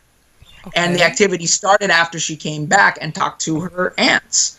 Oh. So they think that it might be that the government, military, whoever, thinks that she spoke about it to them because whoever's doing this was able to get into their safety box at the bank and take out their social security card and like valuable things. And I'm like, the only way to do that, you would need a clearance to do something like that, or mind control, which came into the picture because we asked them, okay, you when you fall asleep at night that this? No, they hear this low humming sound and they knock out, and then they wake up. And then stuff's disheveled. I'm like, that sounds like some mind control type of stuff. And you know what? It's really funny because, you know, when you first hear stuff like this, you're going, oh my God, these people like, okay, you know, get back on your meds quick. But you know what? When you start hearing it where a lot of different people that have no connection start having similar experiences, that's when you start, you know, people want to call it conspiracy theory or whatever, call it whatever you want. But it's not that far-fetched or totally out of the realm of possibility. I'm telling you. And when you see it and experience it, it's a different story. That's the problem I think we have in our society. We lack empathy. Regardless if we believe it or not, people are dismissive and call people crazy or conspiracy or whatever without having experienced it themselves. And that's the issue. It's like, I'm not telling you to believe me in that what it's real. I know what I experienced. That's all I can vouch for. Exactly. Unfortunately, it's not the scientific method because I wasn't able to capture it, and they cover their tracks pretty well half of the time, so we're not able to even capture it when it happens, you know, or our stuff. Yeah, I mean, and this is the thing. I mean, don't get me wrong. I know there's people that describe those experiences where it is all up in their heads. I totally, but that doesn't mean everybody. Is in the same boat. Okay, and think about all the people that don't say anything because they're afraid of getting labeled like what you just said. Exactly. But they're like, let me just shut up because people are going to think I'm cuckoo or they're going to start Right. giving me these like, oh, she's weird, or they just shut up. And they put up with it, whatever it is that's going on with them. 'Cause nobody Even wants to on be a base. labeled. Let's face it. Who wants to be labeled, especially if it's derogatory, Yeah. or like you're slipping or your mind is going. And Yeah. yes, I've Very true. And it's funny with a lot of people. They say they always feel comfortable speaking with me about weird, strange things that happen to Yeah. them because of who I am and my background, which makes sense. But I just find it funny because I look at them and I go, well, how do you think I cope with it? Because I mean, most of the time, of course, I have a background now and a degree now that gives me more credibility and experience. So people will kind of take my word for it, and they're like, "Yeah, I trust. You seem like a believable person," you know. Well, So I'm like, it's funny that people cling to me and come to me about it because they're so afraid, even to speak about basic ghost stuff. right. People are like, I can't tell anybody, but I'll tell you. And I'm like, okay, I guess. Like, I mean, that's cool. At least you have somebody to go to. I didn't have anybody to go to when I was little, so No. Well, I had to just deal with it. and you know what? Despite all the shows and everything, and that you think, well, everybody and their mother believes it or knows it, there's a segment of people that don't talk about it. Number one, like Yes. you said, their family might tell them their religious beliefs among their family members might Yeah. where they work. They say if this gets out, my career is finished. For Yeah. whatever reason. Depending on what type of work they do. Yeah. It could go in a lot of different directions. Why people keep quiet about this stuff. Yeah. Because they always somehow think that if they ever talk about it, besides not being believed, that somehow people are going to Yeah. say, "Oh, it's you did something," or you know what I'm Yeah. saying, or you brought that on yourself, or you've got stuff flying in your house, and what did you do? And it's like, man, I didn't do anything. Yeah. And a lot of people, Yeah. there's a lot of people out there, despite that everybody now talks about their ghostly experiences, there's a segment of people, more than people think, that don't say anything. They don't. Yeah. Very true. And like you said, and then when they come across somebody, let's say like yourself, who's not going to criticize them, who's not going to judge them, who's not going to like assume, and actually listens to them, that's why they come and they say, oh, thank God I have somebody to talk to, Yes. who will at least listen to me, and hear my Yeah. story. Mm-hmm. And if you actually give them good advice, that's like a gravy on top of whatever. But just the Yeah, fact of true. having somebody just listen to what they have to say. Yeah, exactly. No, it's very true. And then I've noticed a lot of people find comfort in my response to a lot of stuff. Because like, okay, I know you know about this. What do you feel that this, and they'll tell me the whole story. And I'll say, I don't see anything negative from what you're saying, so I wouldn't worry about it. If it becomes an issue, you can contact me. I have lots of resources, whether it's my team or something else. So most of the time they find comfort in what I say to them. Like, yeah, nothing you're saying sounds malevolent or evil. So I would say, yeah, I have nothing to worry about. It seems like a little thing, but yeah, definitely true. So that's Right, that definitely you interesting feel like, part. hey, I'm sure you've seen this show, The Dead Files, the one with Amy Allen and the detective. Yes, I've seen And a few I'm thinking to episodes. myself, believe it or not, I like that show. I like it because of their approach. You know what I'm saying? They Yeah. don't, you have the shows that go with all the equipment, and then you go in with somebody who's a psychic. Basically, she's the equipment. You're Yeah. going, and I've seen her from, but then, like at the end when she's telling these people, you got to go. I'm thinking to myself, God, you know what? 'Cause, sometimes she'll give people like a laundry list of things to do. Yeah. Especially when these people that have something like really, but other times when she tells them, nobody should be living here, I'm like, you know what? If you got a lot of money and you can get up and go, that's fantastic. But if you're like Right. most families Mhm. that you've sunk money into this house you've bought or whatever the case might be, or some of them that it's a family home, like, I was like, man, I wouldn't call her. I'd be afraid she's going to tell me, Yeah. you got to go pick up your crap and leave, because if not, and I'm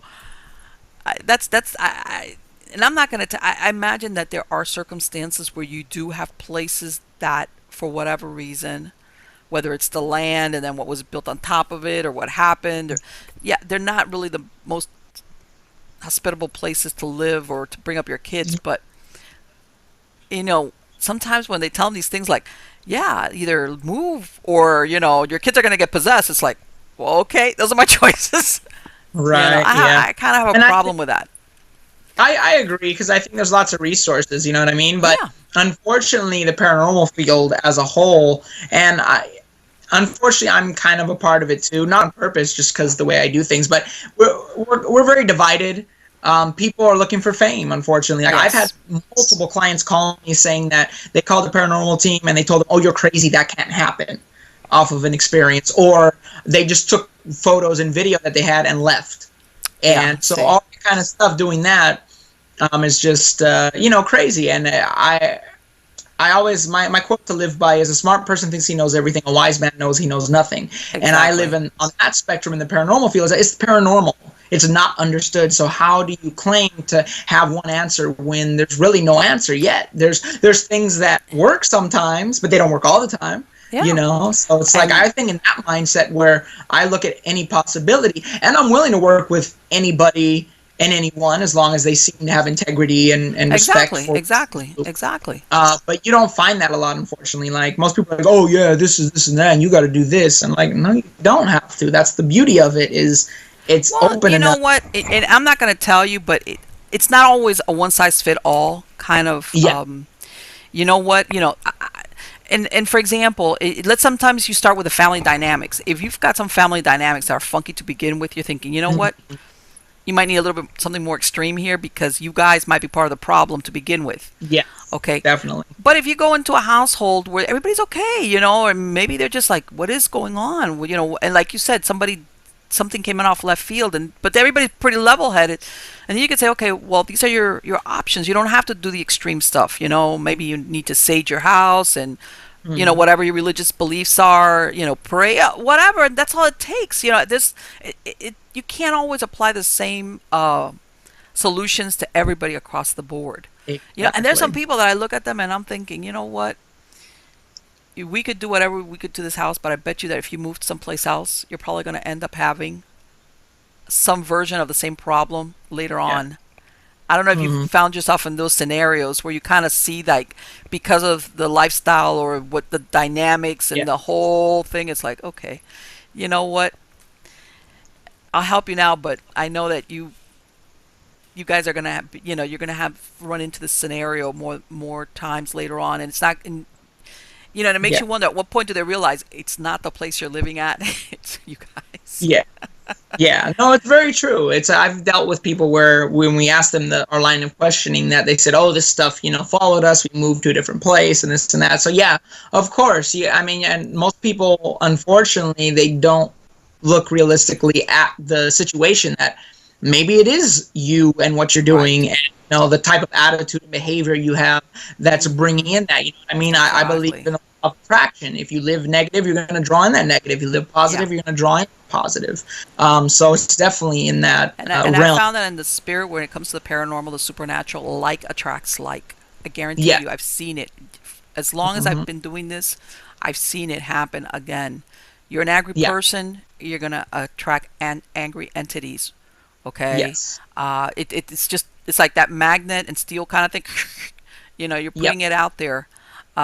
It's just like almost like the law of physics that you're going to get that type of scenario, and that if you ever do get an attachment, then you get that person that amps up and goes from being just an angry person to super aggressive, like I want to decimate everybody around me, and usually it's because they've got an attachment of a very angry discarnate that's like, yeah, you're my type of guy, I'm going to hang out with you because you and me, we're going to be good buds.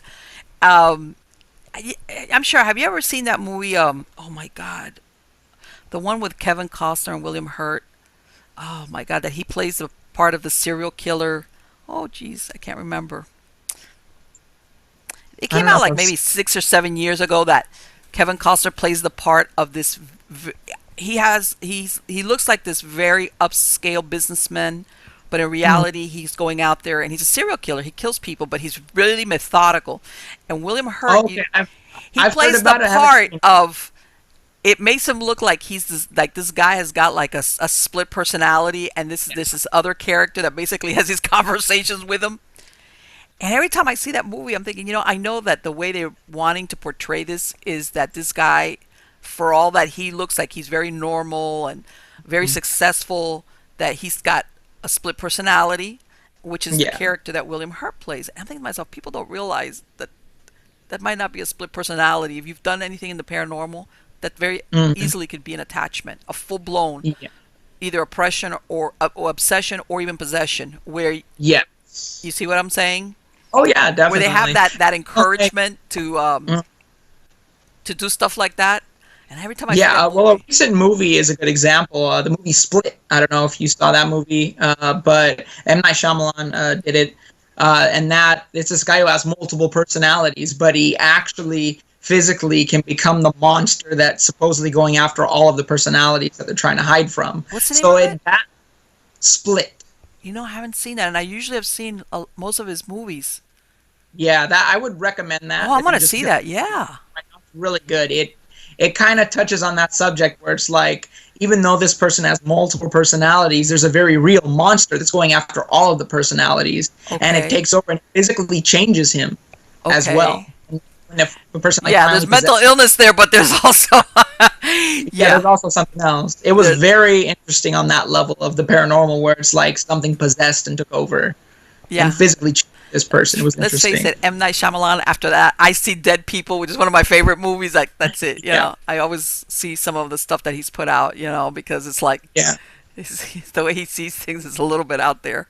I would like to meet him. I think there's a lot more to him than most people know. If you ever get the chance, I forget what the exact title is. It's called like The Secret Life of M. Night Shyamalan or something. Okay. It's a documentary they did on him, but he was upset at the way it came out, so they only aired it once on Sci-Fi. This was years and years I ago. think I saw Um, it. I'm we almost found positive. DVD, This dovetailing but because they was releasing one of his movies. I can't remember which movie it was.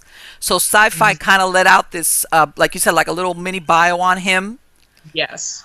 about his like how he came up with his ideas. And Hmm. to be honest with you, if I remember correctly, it didn't really paint him that flattering. It made him look like very self-centered, kind of. You know what I'm saying? And I was thinking, well, you know, but yeah, but still, he's got That a was great really intriguing. imagination. Yeah, yeah, that was very intriguing because I would say everybody, we all draw inspiration from life. You Yeah. had mentioned at the beginning that I do a lot of stuff. I do music, I do stand-up Yes. comedy, Yes. and lots of other stuff outside of the paranormal. And I mean, everything I do ends up getting into all my other avenues just because it's natural. It's life. It's what Yes. we experience. It's what we know. So Yes. we put it into our music. We put it into our comedy, all this and that. So I wouldn't be surprised if there was a lot of truth in that documentary. It Oh was yeah. just this that was in it was very intriguing, and Well, I I was think you know very it's you can't you know of course everything bleeds into every other part of your yes. life. You just can't like you can't. It's like It's hard that'd to be separate weird. it.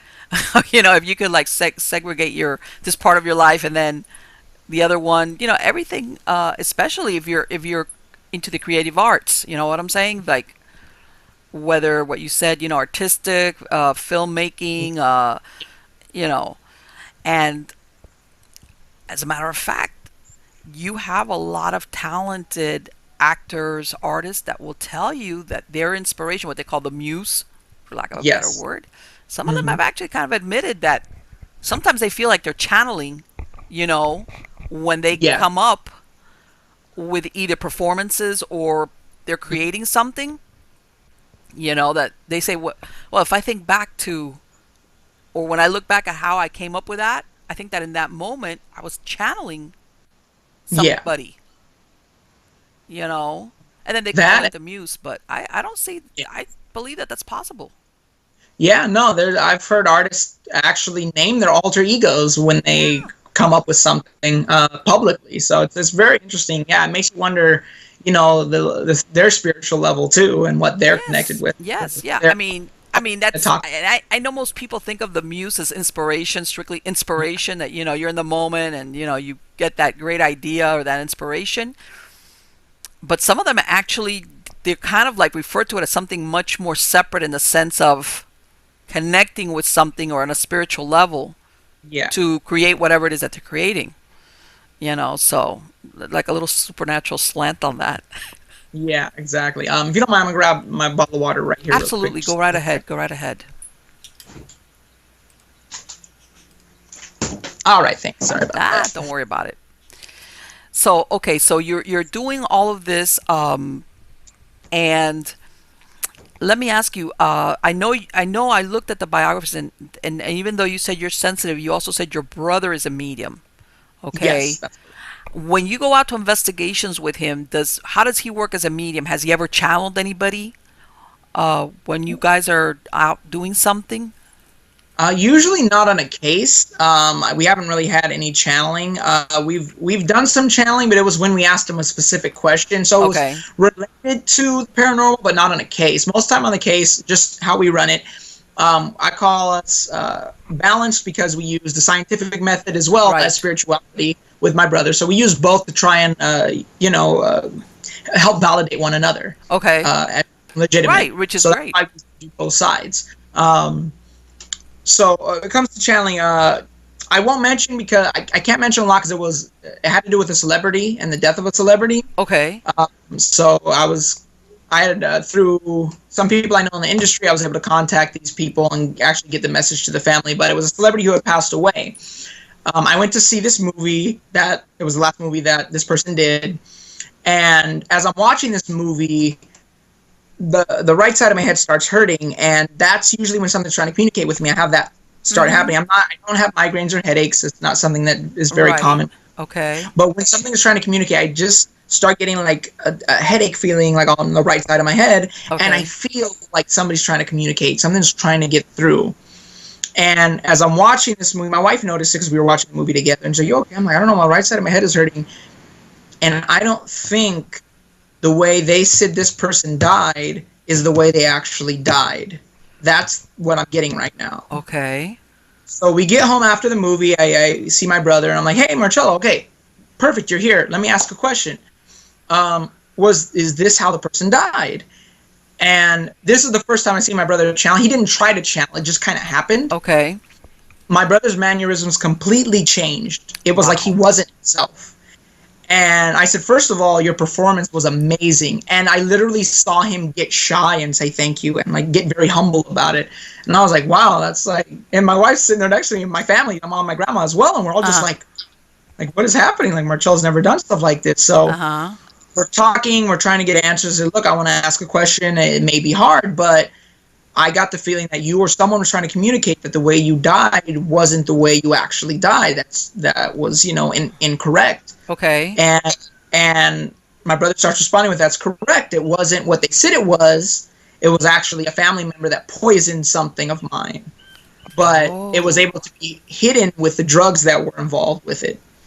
So I industry contact of mine, manager, and I got the publicist of that deceased actor's information. So I contacted the publicist to give a message to the family. So it was kind of encrypted a little bit. It said, look for a ring with this name on it, and that'll tell you who did it, what really happened. Okay. About 2 weeks later, I'm at my in-laws' house hanging out, and I'm online, and I find an article that this person's uncle was arrested for trying to smuggle like animals across a border or something. And it was just really suspicious because it was right after we told the family about what potentially had happened and that he was responsible for it. And it was like, it didn't really make a lot of sense, but we all looked at each other like, it's kind of weird that after we put this information out there and gave it to the right people, this happened. So yeah, see, it was pretty interesting. So he has channeled, but kind of like me with astrally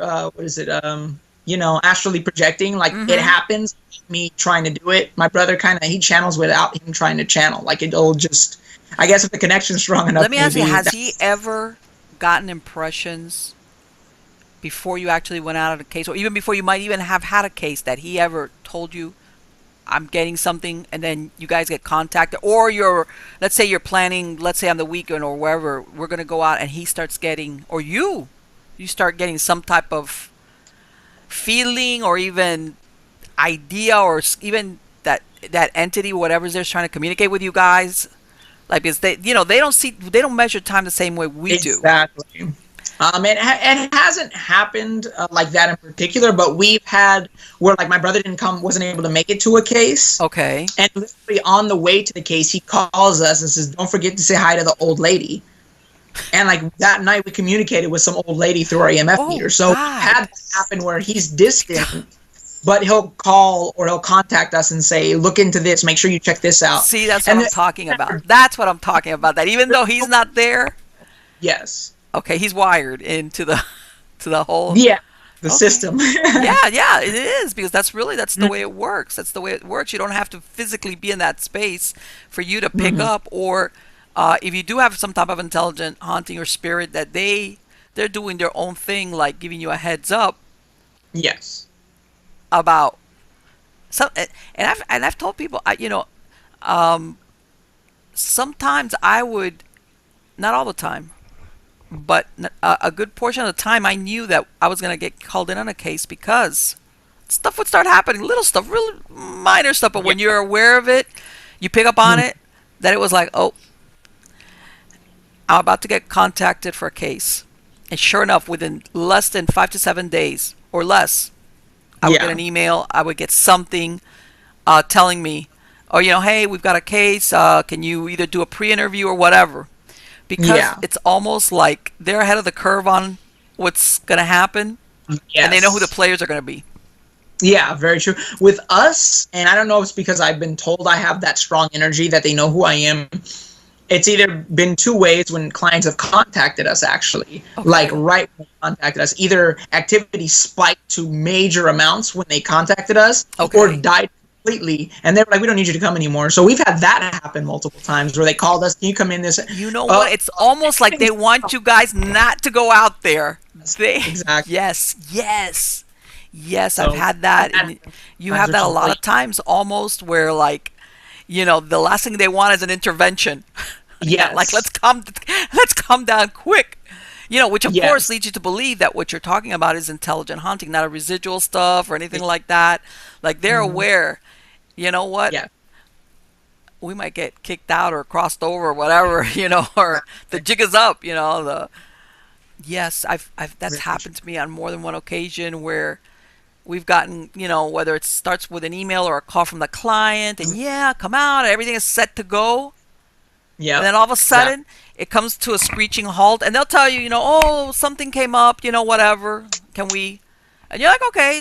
And then, maybe a week later or something, you send an email, is everything okay? Let me know when you want to schedule, and that's it. It just dies. Yeah. It goes away. Those are usually the ones that tell us, we'll contact you if anything else happens. Right, exactly. You guys need to come out.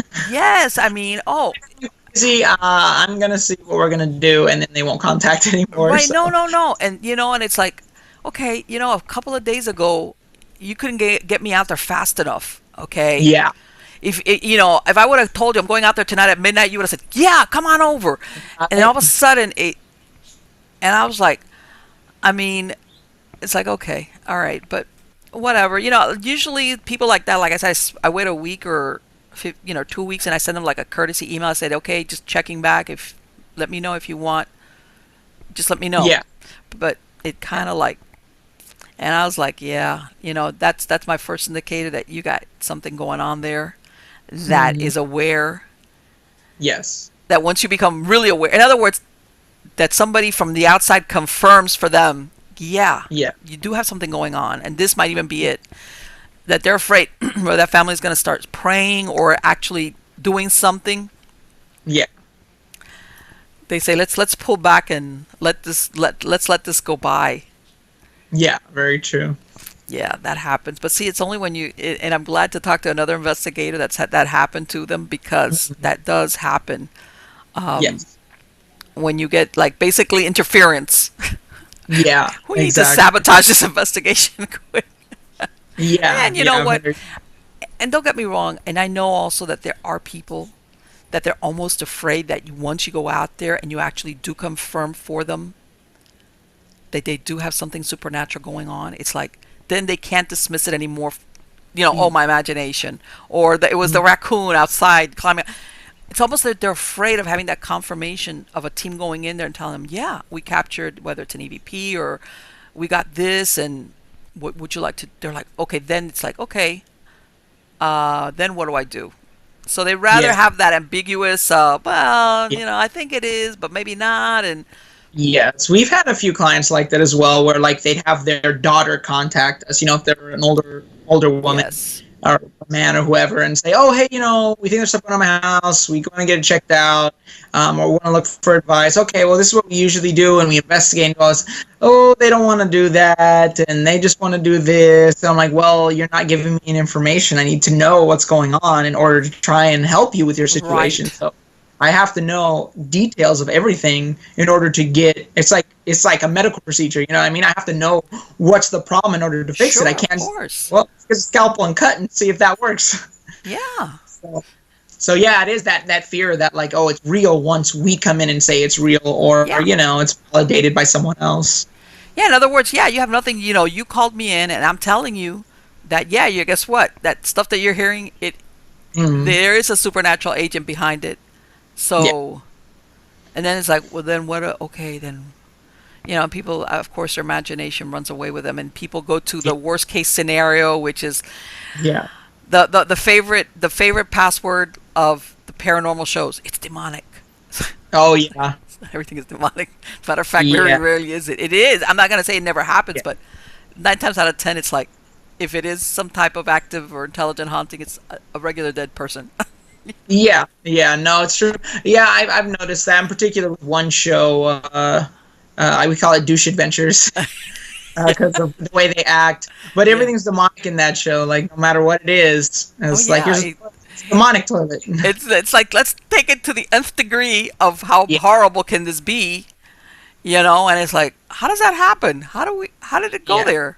You know which one? And I haven't seen it for a while, but you know which one is famous for doing that, in my opinion, and I'm going to state it's my opinion, in A Haunting. Okay. Oh yes. Which was, Yeah. Yeah. it's been running for a really long time, and I would always watch it because I thought it was really interesting, and then Yeah, all of a I sudden it agree. was like, man, everything here is such a worst case scenario. Everything is demonic. Everything is really bad. Right. Like, what happened to just, like when I mean that, what I'm saying is that everything ended up being an exorcism kind of finale. You know what I'm Yeah. saying? That it was like, come on, guys, this is really interesting, but why can't you just have regular dead people that, you pray and Yeah. use the Bible or whatever, holy water, I don't care, whatever. It just, what, Yeah. what does it always have to be so extreme? And I guess I'm just being unrealistic about Hollywood, which is like, the Yeah. scarier, the better. Yeah, yeah, very true.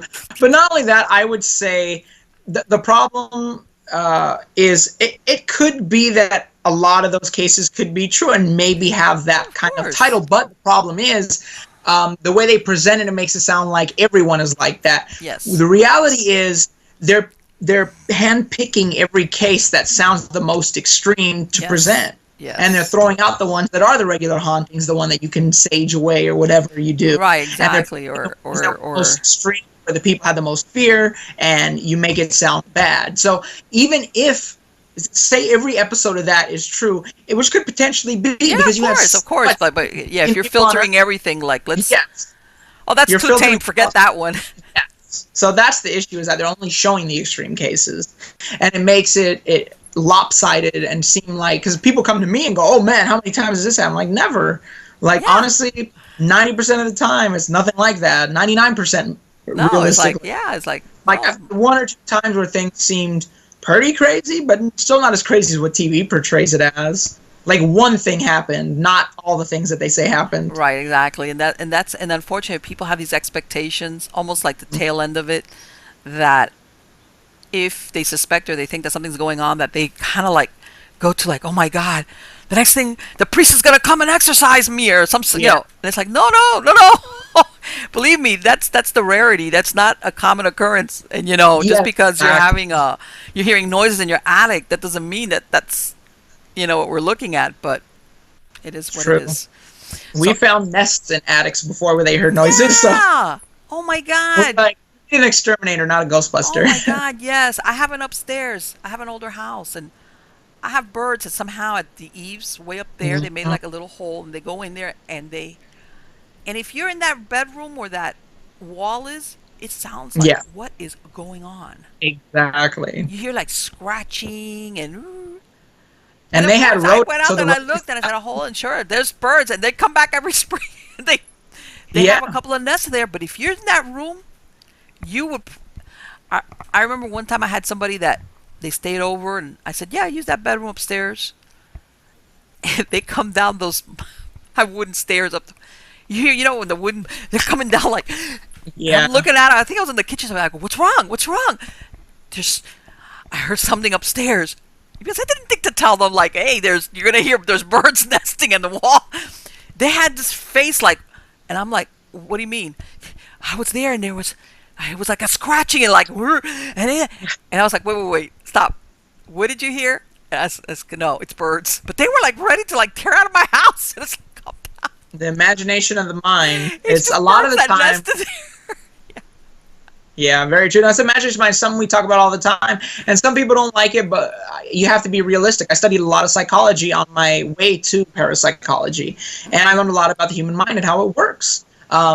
Every time you get photos, especially ones that are iffy at best, you have to say, well, look here, there's a psychological phenomenon where when you see familiar shapes and randomness, you pick out those familiar shapes and you make out what's there. Right. So, it's like this photo is you. If you had not told me what was in that photo, I wouldn't have seen that. Right. And I always do a second take and I give it to other people. I say, look at this. I'm not going to tell you what's in the photo.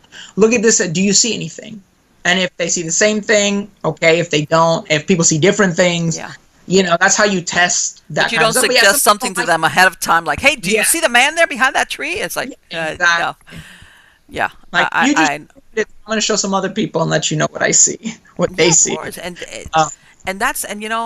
it's really funny because I tell them, you know what, because you do, everybody thinks that, oh, if you do paranormal work, you're willing to believe anything. I go, no, on the contrary, I don't.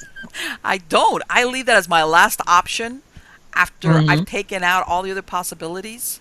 Yeah. Is when I start thinking, okay, on the contrary, I'm not the first one that's going to believe that every little noise or every little thing has got a supernatural origin, because most of the time it's not. It's not, and like you said, people's imagination is. We would like it to be, but realistically, people's imaginations. But your mind is already focused on looking for paranormal things or ghosts. Every noise you hear is gonna sound like that if you're not experienced. Well, what happens is it depends what it is that you want. Are you trying to investigate because you really want to get concrete proof for whatever, for yourself, whatever the case might be, because you want to say, I captured this? Or are you pursuing the sensationalism? You see what I'm saying? Yep. If you're a sensationalist, anything you could, oh my God, it is. And I'm thinking to myself, you know what? At least me, my own personal standards, I want the real stuff. I don't want to sensationalize the fake stuff or make something that I think, that's not really supernatural. That's whatever. That's a tree branch rubbing against the side of the wall. But it depends. What is it that you're trying to do with the investigation? And like you said, sometimes not everybody's on the same, they're trying to prove different things, Yes, yeah, very true. No, it's true. I mean, and even to that note, being out here in, I live in Orange County right now, but I grew up in LA County. Okay. Being out here, there's been lots of opportunities for reality shows. I'd say we've been in at least 5 major deals. Most of them we turned down because they want us to fake stuff. The reality of reality TV is that it's fake. It's everything's set up, and some of it's even scripted, and that's how. And then there's clever editing as well to change what people say. Yes. So I don't like that. We started doing our web series. We were sick of Hollywood. We're like, look, we do this for real. I studied this. I am passionate about this. I don't want to sell it down the river for 15 minutes of fame. Well, no, and that's the thing. People don't realize you could shoot for 8 hours for 15 minutes worth of a final product, and that's how much they edit out, or they, massage it to I know exactly what you mean.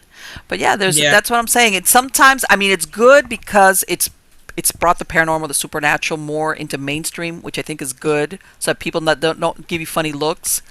But at the same time, it kind of, like Hollywood, thank you Hollywood, always portrays the supernatural as very extreme. Paranormal activity, starting with the first Poltergeist, the one with that they came back out in the 80s, that from there, with the moving chairs and the house being built on the land and all that, and and The Exorcist. No, I'm sorry, I take that back. Let's start with The Exorcist back in the 70s. It's like it's always the most extreme cases, like you said, are the ones that are used to make everything like that. But regardless, they make that very interesting. It doesn't need all the extreme stuff.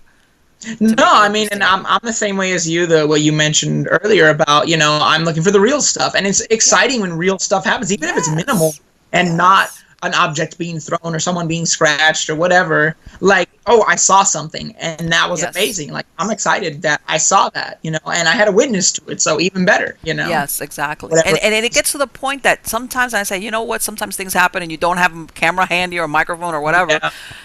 And, and sometimes, at least, let's say you don't have capture proof to try to convince anybody, but there's something that happens to you internally when you know, like, okay, this was real. This was not my imagination. This really happened, and maybe I don't have the proof, but I know it happened. So Exactly. it kind of shifts your perception of the world around you, Very true. because it's like, if nobody ever believes me or I never tell anybody about this, I know what I saw or what I experienced. So, Yeah. like what you said, when you had that experience with your grandfather, Yeah. that you saw that as a kid, Hmm. I'm sure you, like, there was something, your reality went, a little bit like what, Yep. and it affected you for the rest of your life, Oh yeah. because even if your grandmother told you you had a bad dream, you still knew I was not dreaming. I Yeah. really saw what I saw. Yep. You see what I'm Exactly. saying? So even if Very. you never convinced anybody, and of course you didn't capture it, you just had, it was, you knew enough that that's the man I see in the picture. Yeah. That was a moment that your reality, your paradigms just shifted, and here you are now, many years Yeah. later, doing paranormal investigations. Yeah. You know. Exactly. So anyway, Jean Pierre, thank you so much for sharing all your stories all the time, all the information. I think it's great. I'm including your website URL here, the domain on the credits. I also have a Thank slide which has got the picture of all you guys, of your entire team. Okay, and Perfect. let me explain something. Yeah. I want to point out, you established your team in 2000. Yeah. It is so unusual. People don't realize it is so unusual to find teams that after so many years still exist, that are still together. Oh, And I know that sometimes you'll have members that leave and come back, but that yeah. actually is in existence. People don't realize that is not that common. Yeah, Yeah. there's a No. million teams running around, or paranormal investigators. I'm not saying no, but you'd be surprised of them, how short a lifespan some of them have. Yes. No. I've been surprised early on. I looked into it, and yeah, teams pop up and disappear all the time. All the time. All the time. So, despite what everybody thinks, oh, there's so many, yeah, there's a lot of them, but I guarantee some are gone within 6 months, a year, 2 years, like you Yeah. said. Either they disband or they go away. Sometimes I know it's because, of And it's exciting as conflicts. TV. Others, I'm gonna tell you, I know some of them start getting all this thing that they think they're gonna go out there and it's gonna be every Yeah. time, and then when they go out there and they're like the crickets, crick crick, it's like, yeah, all right, Yep. okay. And They they're don't like, oh, realize the this is hours. boring. This is not what I thought it was gonna be. Yep. And Yeah, you can't handle that. There's a lot of first, you have to sit through the boringness of nothing happening on the case. yeah, Then you have to sit through the boringness of the evidence of all that time to see if something happens. So you got yeah. twice the boring. So they're going out there, and or they get new members. Yeah, let's go out there. And then when they're out there, and it's like 2 in the morning, and it's like, Mhm. wow, man, this is like, hey, yeah, I'm falling asleep. And Yeah. the new members is like, this is not what I thought it was gonna be. I thought it was gonna be Yep. like, I'm gonna see stuff flying across the room, or And it's like, no. Yeah. Yeah. That's not. Sometimes after the fact, you might have captured maybe an EVP or maybe something, and that you on the video or camera, or maybe, or a feeling. Yeah. And again, how do you quantify a feeling? I've had a Right. bunch of times that I've gone Exactly. in there, and I could tell you, as a matter of fact, sometimes I feel it in my body before equipment goes off. You Yeah. know, but Very true. again, so that's why I was going to say congratulations, because again, when you've been doing this as long as I have, and you find a Mhm. team that's been together for as long as you guys have, that in and of itself is a great accomplishment and speaks volumes of your dedication, that you really are into Right. what I call true paranormal investigations, or what you guys Exactly. call yourself, paranormal detectives. I love that. I love that. But you see what I'm saying? Because, and there's my little Yeah. dog having a moment. Be quiet. I have animals, and I tell everybody I have animals. I can't control the animals. I love animals. It's fine. No worries. But anyway, you know what? To me, that like, because, like you said, you have a regular job, you've got obligations, and then you still find the time to go out there and do all this. To me, it's like neat stuff. I love it. But anyway, thank you so much. Okay, Thank you for sharing all your stories and everything. And let me tell you something. I'll be contacting you guys again. I'll be following you guys on your website, like I said, and Yeah. so I can bring you back guys, and you guys can talk about your interesting cases, because that's what it's all about. Yeah. Yeah. I'll definitely be following you as well. It was a pleasure. Take care. Thank you so much. Thank you. Bye bye. Bye. Again, I got somebody. I did my little speech about like, a paranormal team that's together. Folks, I'm telling you, because believe it or not, sometimes I always look sometimes to contact teams from other parts of the country so I could talk to them about the cases. Like I said, not the ones everybody goes to. I'm talking about the lesser known locations, and usually the ones that know about it are the teams that are out in that area. You'd be surprised how many teams do not are not together. They're not there. I mean, they still have an active website, or like a link, I'm sorry, and then when you follow it, there's nothing. So that's when I congratulated him. I'm not kidding you. That is not as common as most people think. Everybody thinks that there's a bunch of teams running around. Yeah, there are, but they're very short lived. And the reason why I'm pointing this out is,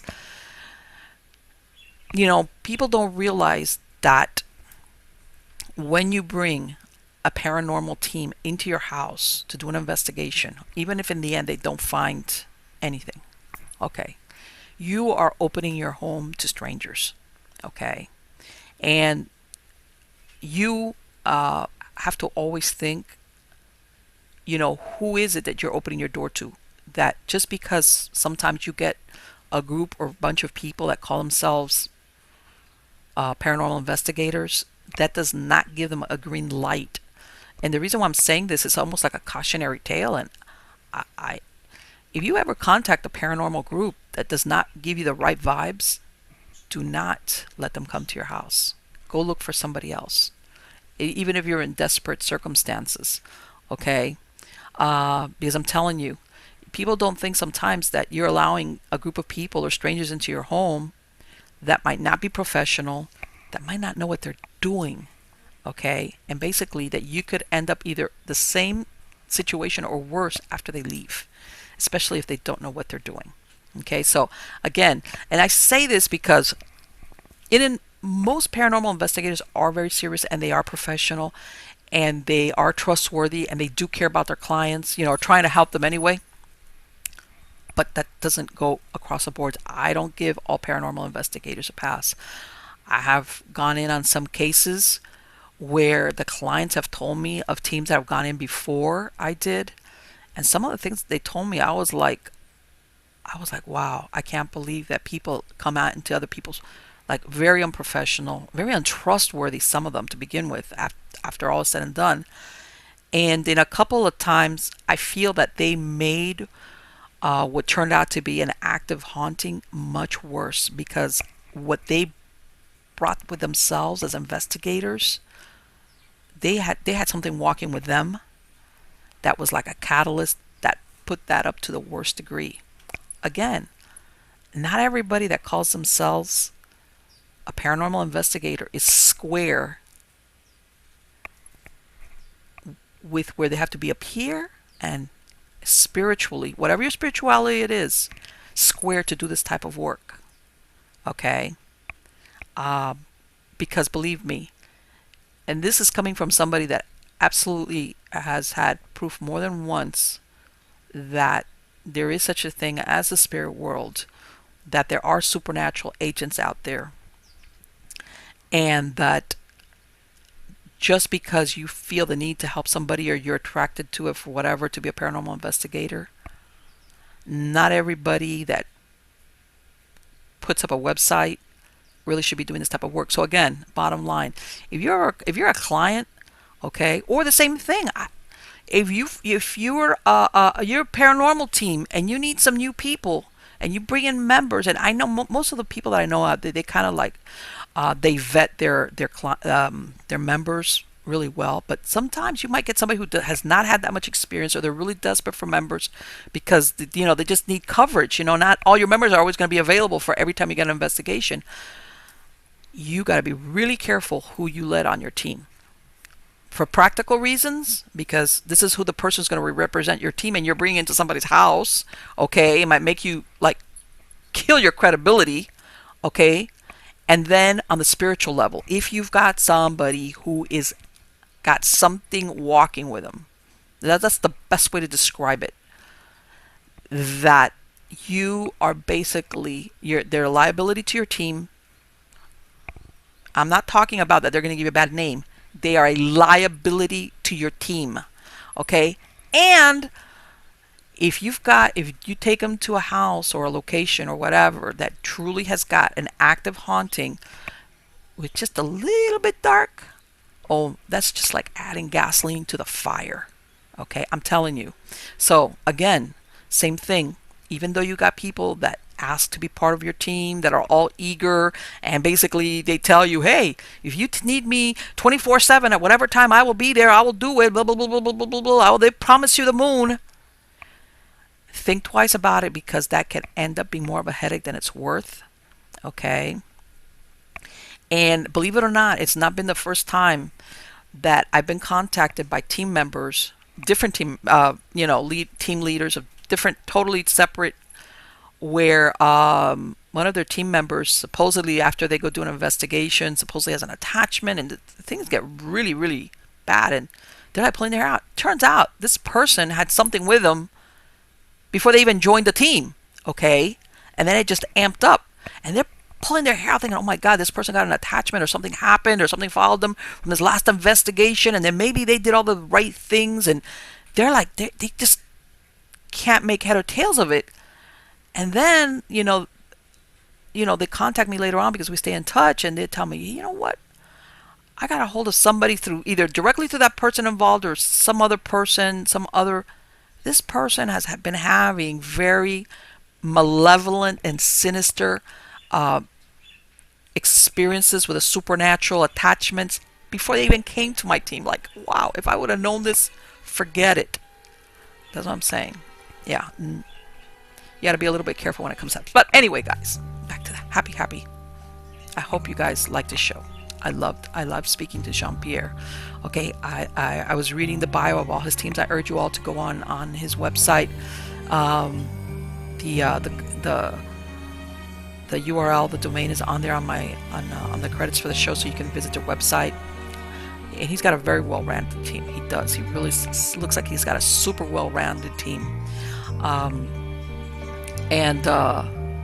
I'd love to speak to people like that who are open to everything and have their own experiences. But again, they always are going to test what they see before they actually accept it. So anyway, I hope you liked it. I hope you hit the like button. Hit the like button, guys, and subscribe to my channel so you can get notifications of when I release any of the shows.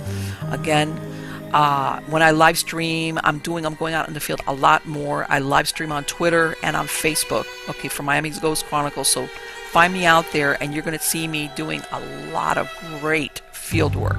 Okay, a couple of days ago, I was out in this very secret, undisclosed African American cemetery that existed out here. That has got that the last burial was in 1955, and I did that live stream on both Facebook and Twitter. Via Periscope. But so guys, catch me if it's not only on YouTube. Catch me on either one of those social media outlets so that you can keep abreast of all the interesting things that we find. So take care. It's Monday here for me. Have a great week. It was wonderful to bring this to you. Take care. Bye.